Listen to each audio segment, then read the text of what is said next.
Hi hello ನಮಸ್ಕಾರ ಸ್ನೇಹಿತರೆ. ನಾನು ನಿಮ್ಮ ಅಶ್ಫಾಕ್ ಚೌಧರಿ. ತಮಗೆಲ್ಲ ಸ್ವಾಗತ ಕೆ ಎಸ್ ಮಾಸ್ಟರ್ ಮೈಂಡ್ಗೆ ಯೂಟ್ಯೂಬ್ ಚಾನಲ್ಗೆ. ಓಕೆ, ಹಾಗೂ ನಾವು ಹಿಂದಿನಿಂದ ತರಗತಿಗಳೇನಪ್ಪ ಅಂದರೆ ಅಧ್ಯಯನ ಮಾಡ್ತಾ ಬರ್ತಿದ್ವಿ. ಯಾವಪ್ಪ ಅಂತ ಕೇಳಿದಾಗ 360 ಆ್ಯಂಗಲಲ್ಲಿ ಇರ್ತಕ್ಕಂಥ ತರಗತಿಗಳು, ಇಂಡಿಯನ್ ಹಿಸ್ಟ್ರಿ 360 ಇರ್ತಕ್ಕಂಥ ಒಂದು ಕ್ಲಾಸ್ನ ಮಾಡ್ಕೊತಾ ಬರ್ತಾ ಇದ್ವಿ.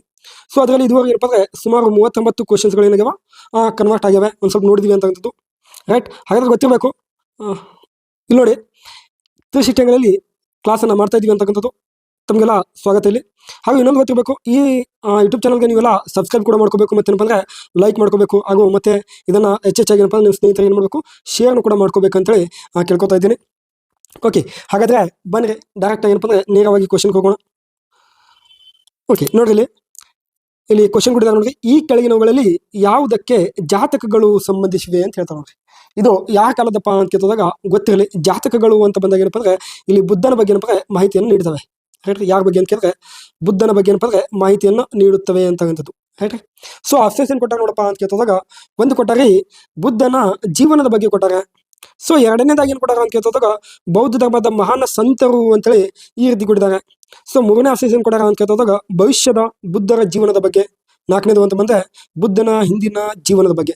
ಇಲ್ಲಿ ಒಂದು ಗೆಸ್ ಮಾಡ್ಬೇಕೇನಪ್ಪ ಅಂತಂದ್ರೆ, ಜಾತಕಗಳು ಯಾವತ್ತೂ ಕೂಡ ಏನಪ್ಪ ಅಂದ್ರೆ ಮುಂದಿನ ಫ್ಯೂಚರ್ ಆಗಿರಲ್ಲ, ಅವು ಪಾಸ್ಟ್ ಆಗಿರ್ತವೆ.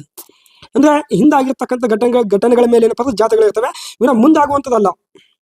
ಅಂದ್ರೆ ಇನ್ನು ಜಾತಕ ಅಂತ ಬಂದಾಗ ಇದು ಏನಪ್ಪಾ ಅಂತಂದ್ರೆ ಹಿಂದೆ ಆಗಿರ್ತಕ್ಕಂಥ ಘಟನೆಗಳ ಬಗ್ಗೆ ಇರುತ್ತೆ. ಇದೊಂದು ಕರೆಕ್ಟಾಗಿ ಕಾನ್ಸೆಪ್ಟ್ ಇರಬೇಕು ಆನ್ಸರ್ ಮಾಡುವಾಗ. ಈ ಹಿಂದೆ ಘಟನೆಗಳ ಬಗ್ಗೆ ಇರ್ತದೆ. ಹಾಗಾದ್ರೆ ಇದು ಯಾರೇ ಇಲ್ಲಿ ಕೇಳ್ತಾ ಇದ್ದಾರೆ ಅಂತ ಕೇಳಿದ್ರೆ, ಟೋಟಲ್ ನೋಡಿ ಇಲ್ಲಿ ಬುದ್ಧ ಅಂತ ಅದಾನ, ಇಲ್ಲಿನೂ ಬುದ್ಧ ಅದಾನ, ರೈಟ್. ಅದ್ರಲ್ಲಿ ಯಾರ ಘಟನೆ ಬಗ್ಗೆ ಹೇಳ್ತಾ ಇದ್ದಾರೆ ಇವರೆಲ್ಲ? ಬುದ್ಧನ ಬಗ್ಗೆ ಹೇಳ್ತಿದ್ದಾರೆ. ಹಾಗಾದ್ರೆ ಇನ್ನೊಂದು ಗೊತ್ತಿರಬೇಕು, ಇಲ್ಲಿ ಬರುವಂಥದ್ದು ಆನ್ಸರ್ ಏನಪ್ಪಾ ಅಂತ ಕೇಳಿದಾಗ ಬುದ್ಧನ ಹಿಂದಿನ ಜೀವನದ ಬಗ್ಗೆ ಹೇಳುವಂಥದಕ್ಕೆ ಏನು ಕರಿತೀವಿ? ಜಾತಕಗಳು ಅಂತ ಕರಿತೀವಿ. ಸೊ ಆನ್ಸರ್ ಏನಾಗ್ತದೆ ಅಂತ ಕೇಳಿದಾಗ ನಾಲ್ಕನೇ ಆನ್ಸರ್ ಆಗ್ತದ, ಬುದ್ಧನ ಹಿಂದಿನ ಜೀವನದ ಬಗ್ಗೆ ಹೇಳಕ ಜಾತಕಗಳು ಅಂತ ಹೇಳ್ತೀವಿ ಸರ್. ಹಾಗಾದ್ರೆ ಇಲ್ಲಿ ಸ್ವಲ್ಪ ನಾವು ಇದ್ರ ಬಗ್ಗೆ ಅಧ್ಯಯನ ಮಾಡೋಣ. ಇಲ್ಲಿ ಗೌತಮ ಬುದ್ಧನ ಬಗ್ಗೆ ನೋಡ್ತಾ ಹೋದ್ರೆ ಬೌದ್ಧ ಧರ್ಮ ಅಂತೇಳಿ ನೋಡ್ತೀವಿ. ಯಾವ ಧರ್ಮ ಅಂತ ಕೇಳಿದ್ರೆ ಬೌದ್ಧ ಧರ್ಮ ಅಂತೇಳಿ.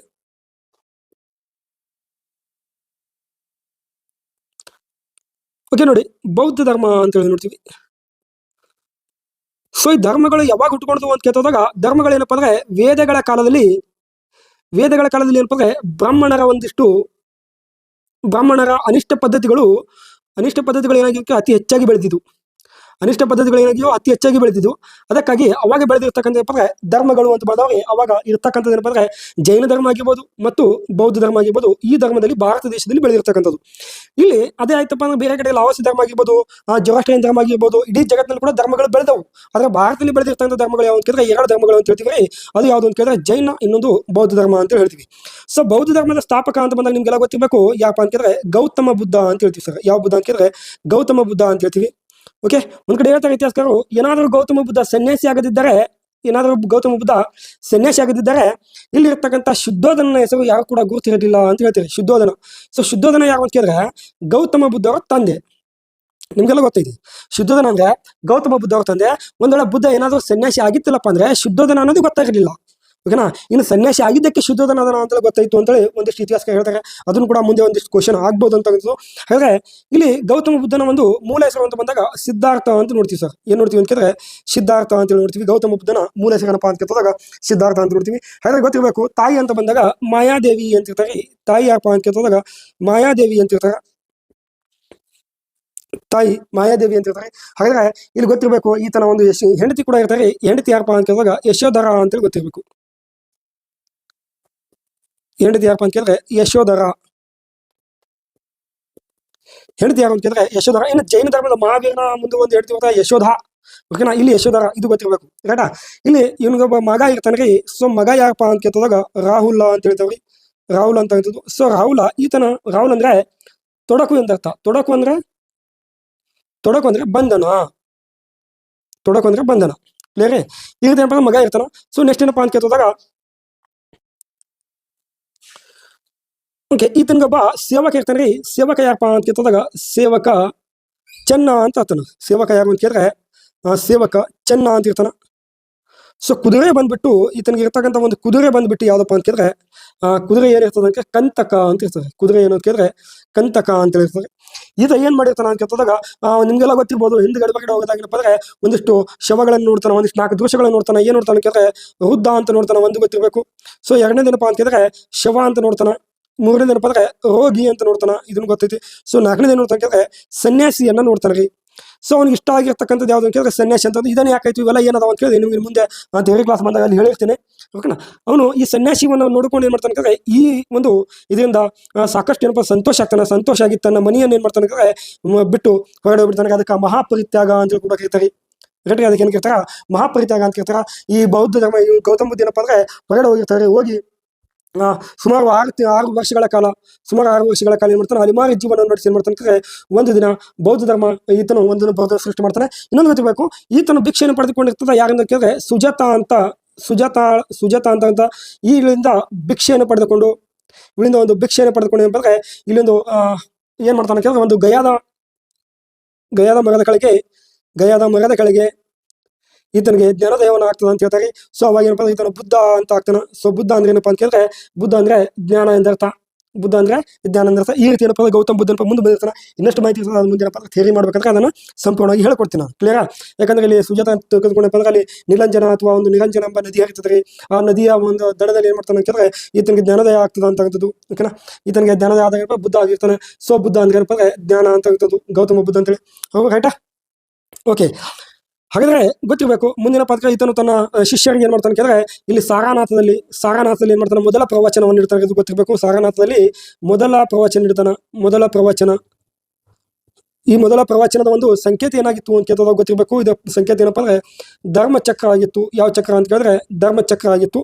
ಇದನ್ನು ಕೂಡ ಗೊತ್ತಿರಬೇಕು. ಸೊ ಈತನಿಂದ ಬೋಧನೆ ಪಡೆದುಕೊಂಡಿರ್ತಕ್ಕಂಥ ಮೊದಲ ಮಹಿಳೆ ಯಾರಪ್ಪ ಅಂತ ಕೇಳಿದ್ರೆ ಮೊದಲ ಮಹಿಳೆ ಯಪ್ಪ ಅಂದ್ರೆ ಗೌತಮಿ ಅಂತ ಬರ್ತಾರೆ. ಇವಳ ತಾಯಿ, ಓಕೆನಾ, ಗೌತಮಿ ಅಂತಕ್ಕಂಥದ್ರಿ. ಹೇಳಿ, ಇನ್ನೊಂದು ಗೊತ್ತಿರಬೇಕು ಏನಪ್ಪಾ ಅಂದ್ರೆ ಈತನಿಗೆ ಇರ್ತಕ್ಕಂಥ ಸ್ನೇಹಿತರಲ್ಲಿ ಎಷ್ಟಪ್ಪ ಅಂದ್ರೆ ಸ್ನೇಹಿತರಲ್ಲಿ ಇರ್ತಕ್ಕಂಥ 4 ಸ್ನೇಹಿತರು ಇರ್ತಾರೆ. ಹೇಳಿ, ಓಕೆ, ಗೊತ್ತಿರಬೇಕು. ಕೊಂಡಾಣ ಅಂತ ಇರ್ತಾನೆ. ಓಕೆ. ಬವ್ವಾಜಿ ಅಂತ ಇರ್ತಾನೆ. ಮಹಾನಾಮ ಅಂತ ಇರ್ತಾನೆ. ಓಕೆನಾ. ಅನ್ಸಾಜಿ ಅಂತ ಇರ್ತಾನೆ. ಇನ್ನೊಬ್ಬ ಏಪು ಅಂತ ಇರ್ತಾನೆ. ಏಪು ಅಂತೇಳಿ. ಹಾಗಾದ್ರೆ ಇನ್ನು ಇವು ಶಿಷ್ಯರ ಅತ್ಯಂತ ಪ್ರೀತಿಯ ಶಿಷ್ಯ ಕೂಡ ಇದನ್ನು ಕೂಡ ಗೊತ್ತಿರುವ. ಈತನ ಅತ್ಯಂತ ಒಂದು ಪ್ರೀತಿಯ ಶಿಷ್ಯ ಯಾರಪ್ಪ ಅಂತ ಕೇಳಿದಾಗ ಪ್ರೀತಿಯ ಶಿಷ್ಯ ಅಂತ ಬಂದ್ಬಿಟ್ರೆ ಆನಂದ ಅಂತ ಇರ್ತಾರೆ. ಆನಂದ ಪ್ರೀತಿ ಶಿಷ್ಯರು ಆನಂದ. ಇವೆಲ್ಲರೂ ಕೂಡ ಏನ್ ಮಾಡಿದ ಅಂತ ಕೇಳಿದಾಗ ಈತನ ಬೋಧನೆ ನಡೀತಾ. ಈತನು ಪಾಳಿ ಭಾಷೆಯಲ್ಲಿ ಬಂದ್ರೆ ಬೋಧನೆ ನಡೀತಿದ್ದ. ಯಾವ ಭಾಷೆಯಲ್ಲಿ ಕೇಳಿದಾಗ ಪಾಳಿ ಭಾಷೆಯಲ್ಲಿ ಏನ್ ಮಾಡ್ತಿದ್ದ, ಬೋಧನೆ ನಡೀತಿದ್ದ. ಈತನ ಜನನ ಏನಾಗಿತ್ತು ಅಂತ ಕೇಳಿದ್ರೆ ನಿಮ್ಗೆಲ್ಲ ಗೊತ್ತಿದ್ದಿರ್ಬೋದು. ಜನ ಏನಂದ್ರೆ ಲುಂಬಿನಿ ವನದಲ್ಲಿ ಏನಪ್ಪ ಈತನಿಗೆ ಒಂದು ನೇಪಾಳದ ಲುಂಬಿನಿ ವನದಲ್ಲಿ ಏನಾಗಿತ್ತು ಈತನ ಒಂದು ಜನನ ಆಗಿತ್ತು ಅಂತಕ್ಕಂಥದ್ದು ಗೊತ್ತಿರಬೇಕು. ಓಕೆ, ಹಾಗಾದ್ರೆ ಗೊತ್ತಿರಬೇಕು ಇವೆಲ್ಲ ಏನಪ್ಪ ಮಹಾಪರಿತ್ಯಾಗ ಮಾಡಿರ್ತಕ್ಕಂಥ ವ್ಯಕ್ತಿ.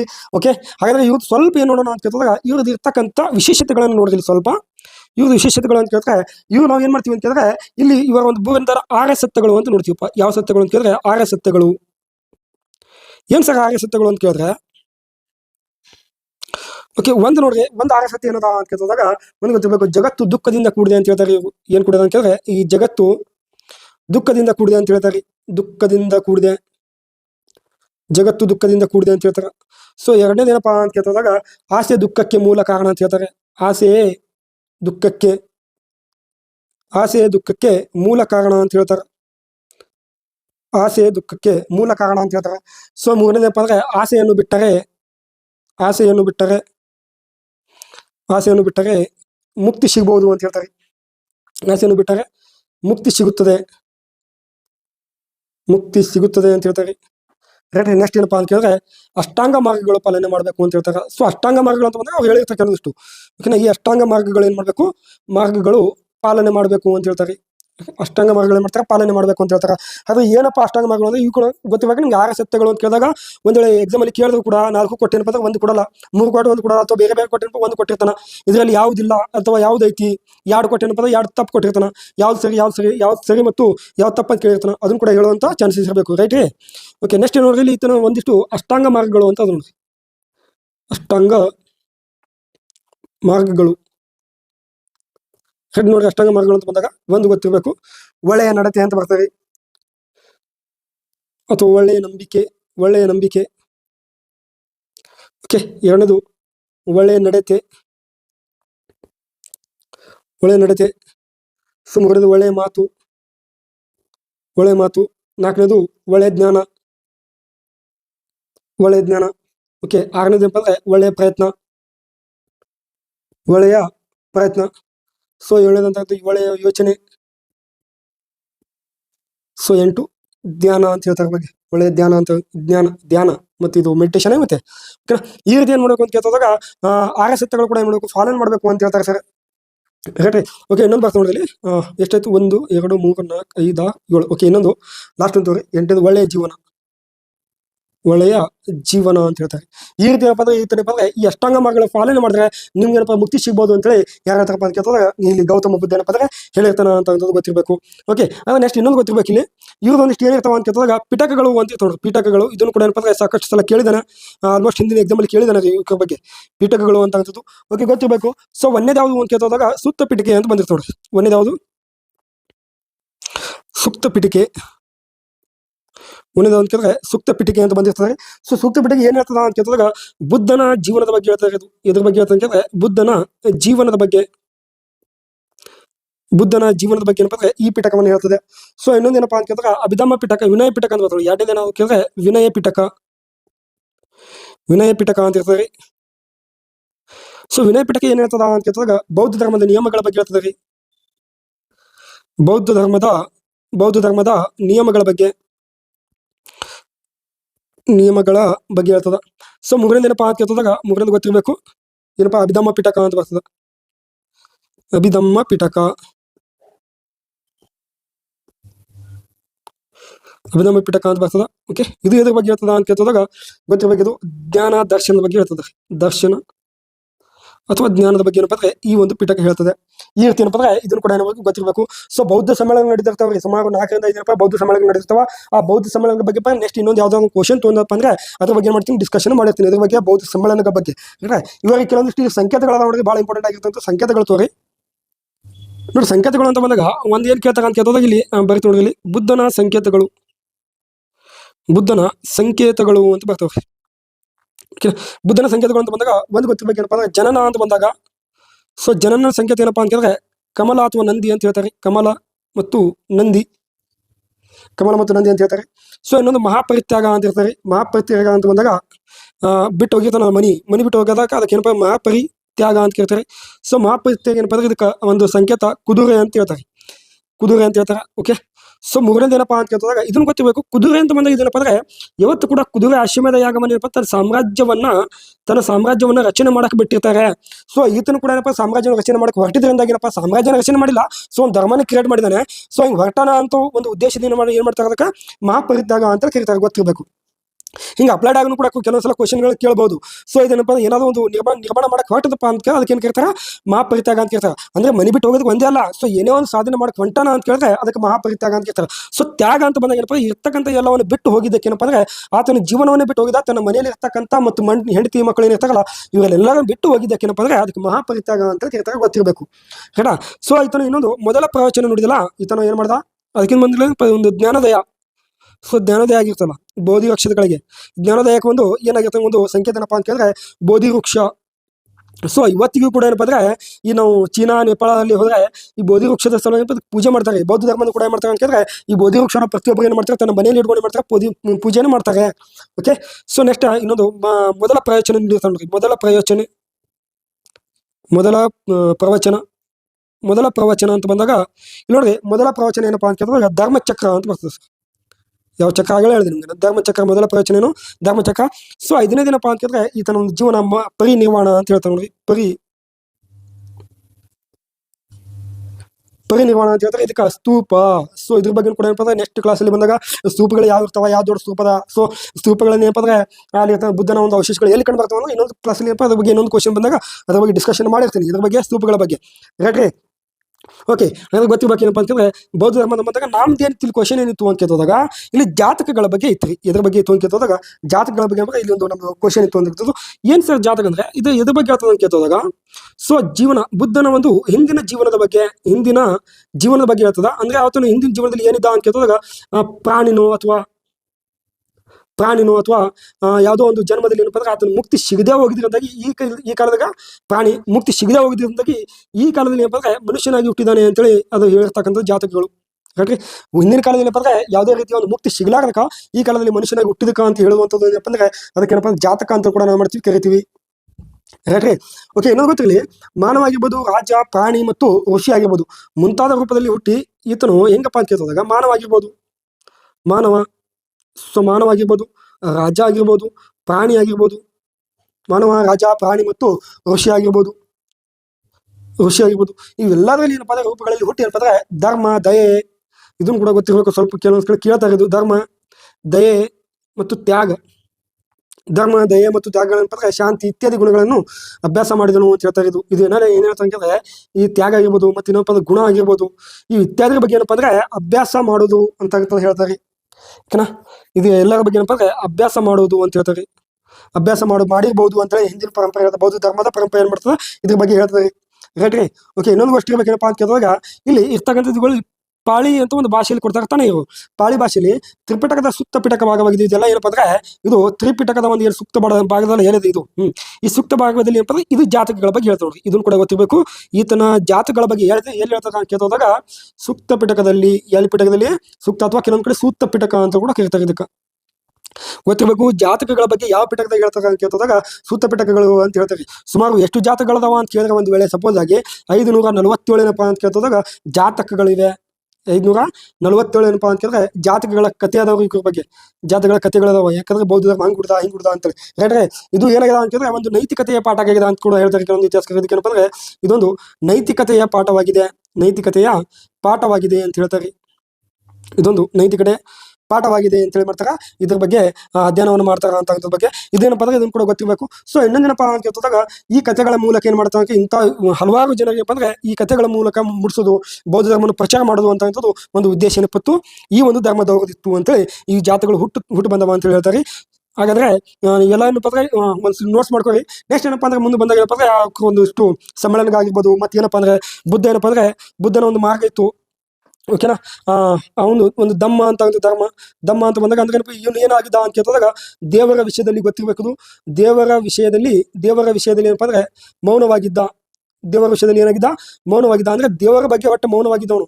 ಅಂದ್ರೆ ದೇವರ ಅದನೋ ಇಲ್ಲೋ ಅಂತೇಳಿ ಯಾವ್ದು ಬಗ್ಗೆ ಏನ್ ಮಾಡ್ತಿದ್ದ, ಯಾವ್ದು ಕೊಡಿಷನ್ ಕೊಡ್ತಾ ಇರಲಿಲ್ಲ. ದೇವರ ಅದನೋ ಇಲ್ಲೋ ಅಂತೇಳಿ ಅದ್ರ ಬಗ್ಗೆ ಏನಾಗಿದೆ, ಮೌನವಾಗಿದ್ದ ಅಂತ ಕೂಡ ಗೊತ್ತಿರಬೇಕು. ಹೇಳ್ರಿ, ಓಕೆ. ಹಾಗಾದ್ರೆ ನಾವು ಇವ್ರದ್ದು ಒಂದು ಯಾನಗಳು ಅಂತ ಹೇಳ್ತೀವಿ. ಯಾವಪ್ಪ ಅಂದ್ರೆ ಇವ್ರದ್ದು ಕೆಲವಷ್ಟು ನೋಡ್ತೀವಲ್ಲ ನೀವು, ಏನಪ್ಪಾ ಅಂತ ಕೇಳಿದಾಗ ಪಂಗಡಗಳು ಅಂತ ನೋಡ್ತೀವಲ್ಲ. ಸೊ ಪಂಗಡಗಳು ಅಂತ ಬಂದಾಗ ಇದನ್ನು ಸ್ವಲ್ಪ ನೋಟ್ಸ್ ಮಾಡ್ಕೊಂಡ್ಬಿಡ್ರಿ. ಪಂಗಡಗಳು ಅಂತ ಬಂದಾಗ ಒಂದು ಗೊತ್ತಿರಬೇಕು, ಹೀನಾಯಾನ ಅಂತ ಇರ್ತದ. ಸೊ ಇದ್ರ ಬಗ್ಗೆ ಎಕ್ಸ್ಪ್ಲೇನ್ ಮಾಡ್ತೀನಿ ನಾನು ಮುಂದೆ ಥಿಯರಿ ಕ್ಲಾಸಲ್ಲಿ ಮಾಡ್ಬೇಕಾದ್ರೆ. ಟೋಟಲ್ ಆಗಿರ್ತದೆ ಹೀನಾಯನ ಬಗ್ಗೆ ಏನೈತಿ ಏನಿಲ್ಲ, ಧರ್ಮ ಬಗ್ಗೆ ಇತ್ತು ಅಥವಾ ಧಾರ್ಮಿಕ ಬಗ್ಗೆ ಇತ್ತು ಅಥವಾ ಬೇರೆ ಏನಪ್ಪ ಸಾಮಾಜಿಕ ಬಗ್ಗೆ ಇತ್ತು. ಸೊ ಅದರಲ್ಲಿ ಇರ್ತಕ್ಕಂಥ ಪಂಥಿಗಳು ಏನದಾವ ಎಲ್ಲರ ಬಗ್ಗೆ ಅಧ್ಯಯನ ಮಾಡ್ತೀನಿ ಮುಂದೆ.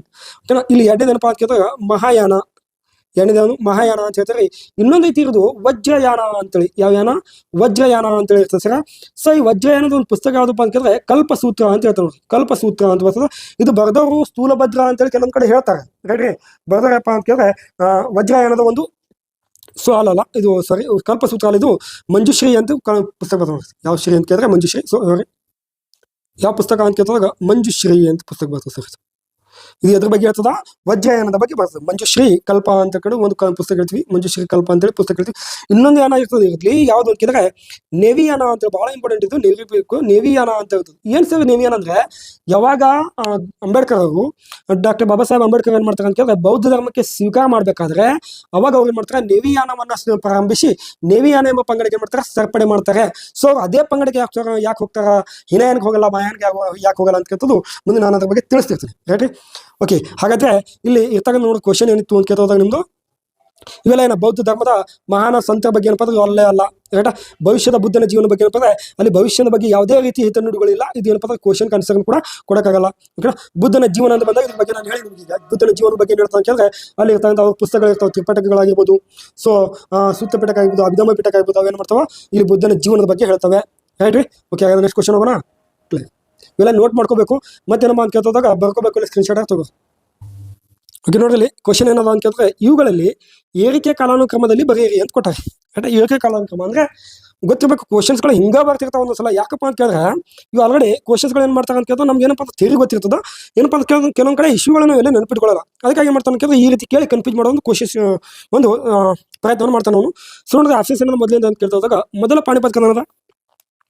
ಸೊ ದ್ವಿತೀಯ ತರಗತಿ ಇದ್ದದ. ಸೊ ರಾಜಧಾನಿ ಏನಪ್ಪ ಅಂದ್ರೆ ದೆಹಲಿಯಿಂದ ದೇವರಿಗೆ ವರ್ಗಾವಣೆ ಮಾಡಿದಾಗ ಆಯ್ದ. ಇನ್ನೊಂದು ಅಹ್ಮದ್ ಶಾ ಅಬ್ದುಲ್ಲನ ದಾಳಿ. ಇವೆಲ್ಲವನ್ನ ನಾವು ಏನಾದರೂ ಕ್ವಶನ್ಗಳು ನೋಡ್ತಿರ್ತೀವಿ. ಆದ್ರೆ ಇದ್ರ ಬಗ್ಗೆ ಆನ್ಸರ್ ಮಾಡ್ಬೇಕಂದ್ರೆ ಇದ್ರ ಬಗ್ಗೆ ಕಾನ್ಸೆಪ್ಟ್ನ ಕ್ಲಿಯರ್ ಆಗಿರ್ಬೇಕು. ತರನಿದ್ದು ಯಾರು ಬಂದು ಹಿಡಿದಿತ್ತು, ಮತ್ತು ದೆಹಲಿ ರಾಜಧಾನಿ ಯಾರ ಕಾಲದಾಗ ಆಗಿತ್ತು, ಅದು ಯಾರು ಮಾಡಿದ್ರು ಅಂತ. ಸೊ ಮೊದಲ ಪಾಣಿಪತ್ ಯಾರ ಕಾಲದಲ್ಲಿ ನಡೆದಿತ್ತು ಹೇಳ. ಇನ್ನು ಅಹ್ಮದ್ ಶಾ ಅಬ್ದಾಲಿ ಇವನು ಎಲ್ಲಿಂದ ಬಂದ, ಇದು ಗೊತ್ತಿದ್ರೆ ಮಾತ್ರ ಏನ್ ಮಾಡ್ಬೋದು ನಾವು ಕ್ವಶನ್ ಆನ್ಸರ್ ಮಾಡಕ್ ಸಾಧ್ಯ ಆಗ್ತದ. ಹಾಗಾದ್ರೆ ಅಲ್ಲಿ ತಿಳಿಸಿ ನೋಡ್ರಿ ನಿಮ್ಗೆ ಏನಪ್ಪಾ ಅಂತ ಕೇಳಿದಾಗ ಸೊ ಗೊತ್ತಿರಬೇಕು. ಮೊದಲೇ ಪಾಣಿಪತ್ ಕದನ ಅಂತ ಬಂದಾಗ ಇದೇನಪ್ಪ 1526 ನಡೆದಿತ್ತು. ರೈಟ್ ರೀ, 1526. ಇದ್ರ ಬಗ್ಗೆ ನಿಮ್ಗೆ ಎಕ್ಸ್ಪ್ಲೇನ್ ಮಾಡ್ತೀನಿ ನಾನು ಇವಾಗ. ಓಕೆ, ಎರಡನೇ ಒಂದು ಇದು ಯಾವಾಗ ನಡೆದಿತ್ತು ಅಂತ ಕೇಳಿದಾಗ ಎರಡನೇ ತರಗತಿ 1192 ನಡೆದಿತ್ತು. ಇದು ಯಾವಾಗ ನಡೀತು, ಯಾಕೆ ನಡೀತು ಅಂತ ಹೇಳ್ತೀನಿ ನಿಮ್ಗೆ ನಾನು. ರೈಟ್. ಇನ್ನು ಮೂರನೇದು ದೆಹಲಿಯ ರಾಜಧಾನಿ ಯಾವಾಗ ಆಗಿತ್ತು ಅಂತ ಕೇಳಿದಾಗ 1327 ಆಗಿತ್ತು ರೀ. ಎಷ್ಟರಲ್ಲಿ ಆಗಿತ್ತು? 1327 ಆಗಿತ್ತು. ಸೊ ನಾಲ್ಕನೇ ದಿನಪ್ಪ ಅಂತ ಕೇಳಿದ್ರೆ ನಾಲ್ಕನೇ ದಿನಪ್ಪ ಅಂತ ಕೇಳಿದಾಗ ಅಹ್ಮದ್ ಶಾ ಅಬ್ದುಲ್ಲನ ದಾಳಿ ಎಷ್ಟರಲ್ಲಿ ಆಗಿತ್ತು ಅಂತ ಕೇಳಿದಾಗ 1748 ಅಂತ ಹೇಳ್ತೀವಿ ಸರ್. 1748 ಆ ಟೈಮಿಗೆ ಆಗಿತ್ತು. ಯಾವಾಗ? 1748 ಟೈಮಿಗೆ. ಕರೆಕ್ಟ್, 48 ಟೈಮಿಗೆ ಏನಪ್ಪ ಅಂದ್ರೆ ಅದು ಆಗಿತ್ತು ಅಂತ ಹೇಳಿದ್ರೆ. ಓಕೆ, ಇದೇ ಕದನಕ್ಕೆ ಏನು ಕರೀತಾರೆ ಅಂತ ಕೇಳ್ತಾರೆ ಮೂರನೇ ಪಾಣಿಪತ್ ಕದನ ಅಂತ ಕೂಡ ಕರೀತಾರೆ. ಹೇಳ್ತೀನಿ ನಿಮ್ಗೆ ನಾನು ಈ ಸದ್ದ ಮೂರನೇ ಪಾಣಿಪತ್ ಕದನ ಅಂತ ಕೂಡ ಹೇಳ್ತಾರೆ. ಇನ್ನು ಎರಡನೇ ಪಾಣಿಪತ್ ಕದನ ಕೂಡ ಹೇಳ್ತೀನಿ ನೋಡ್ರಿ. ಇಲ್ಲಿ ನೋಡಿ ಆಪ್ಷನ್ಸ್ ಅಂತ ಬಂದಾಗ ಫಸ್ಟ್ ಯಾವ್ದೈತಿ ಇಲ್ಲಿ ಕಡಿಮೆ ಬಂದು ನೋಡಿ ಯಾವ್ದೈತಿ. ಇದು 1700 ಲಾಸ್ಟ್ ಆಗ್ತದ. ಸೊ 1300 ಆಯ್ತು, 1100. ಫಸ್ಟ್ ಒಂದು ಯಾವ್ದು? ಎರಡನೇದೆಲ್ಲ ನೋಡ್ರಿ ಇಲ್ಲಿ. ಸೊ ಇಲ್ಲಿ ಐತಿ, ಇಲ್ಲಿ ಐತಿ. ಇಲ್ಲಿ ಇಲ್ಲ ಅಂದ್ರೆ ಎರಡು ತಪ್ಪಂತ ತಿಳ್ಕೊಂಡು ಬಿಟ್ಬಿಡುದು. Right, clear. ಇಲ್ಲಿ ಐತಿ, ಇದರಲ್ಲಿ ಯಾವ್ದು ಒಂದು ಬೇಕು. ಈಗ 1100 ಆಯ್ತಾ, 1100 ನಂತರ ಯಾವ್ದು ಬರ್ತದ? ಇದು 17 ಐತಿ, ಇದು ಲಾಸ್ಟ್ ಆಯ್ತು. 15 ಎರಡನೇದು ಯಾವ್ದಪ್ಪ ಅಂದ್ರೆ ಮೂರನೇದು ಐತಿ. ಸೊ ಇಲ್ಲಿ ಮೂರನೇದು ಯಾವ್ದದ? ಇದು ಐತಿ. Right answer. ಇದು ತಪ್ಪು. ಈ ರೀತಿ ಗ್ಯಾಸ್ ಮಾಡ್ತಾ ಇರಬೇಕು. ರೈಟಾ? ಯಾಕೆ ಹಿಂಗೆ ಗ್ಯಾಸ್ ಮಾಡಕ್ಕೆ ಯಾವಾಗ ಆಗುತ್ತೆ ಅಂದ್ರೆ ನಿಮ್ಗೆ ಒಟ್ಟು ಇಶ್ಯೂಗಳನ್ನು ಒಂದ್ ವೇಳೆ ಕಾನ್ಸೆಪ್ಟ್ ಕ್ಲಿಯರ್ ಗೊತ್ತಿತ್ತಂದ್ರೆ ಹಿಂಗಾಗುತ್ತಾ, ಇಲ್ಲಪ್ಪ ಅಂದ್ರೆ ಮಾಡೋಕ್ಕಾಗಲ್ಲ. ಕ್ಲಿಯರ್ ಆಯ್ತಾ?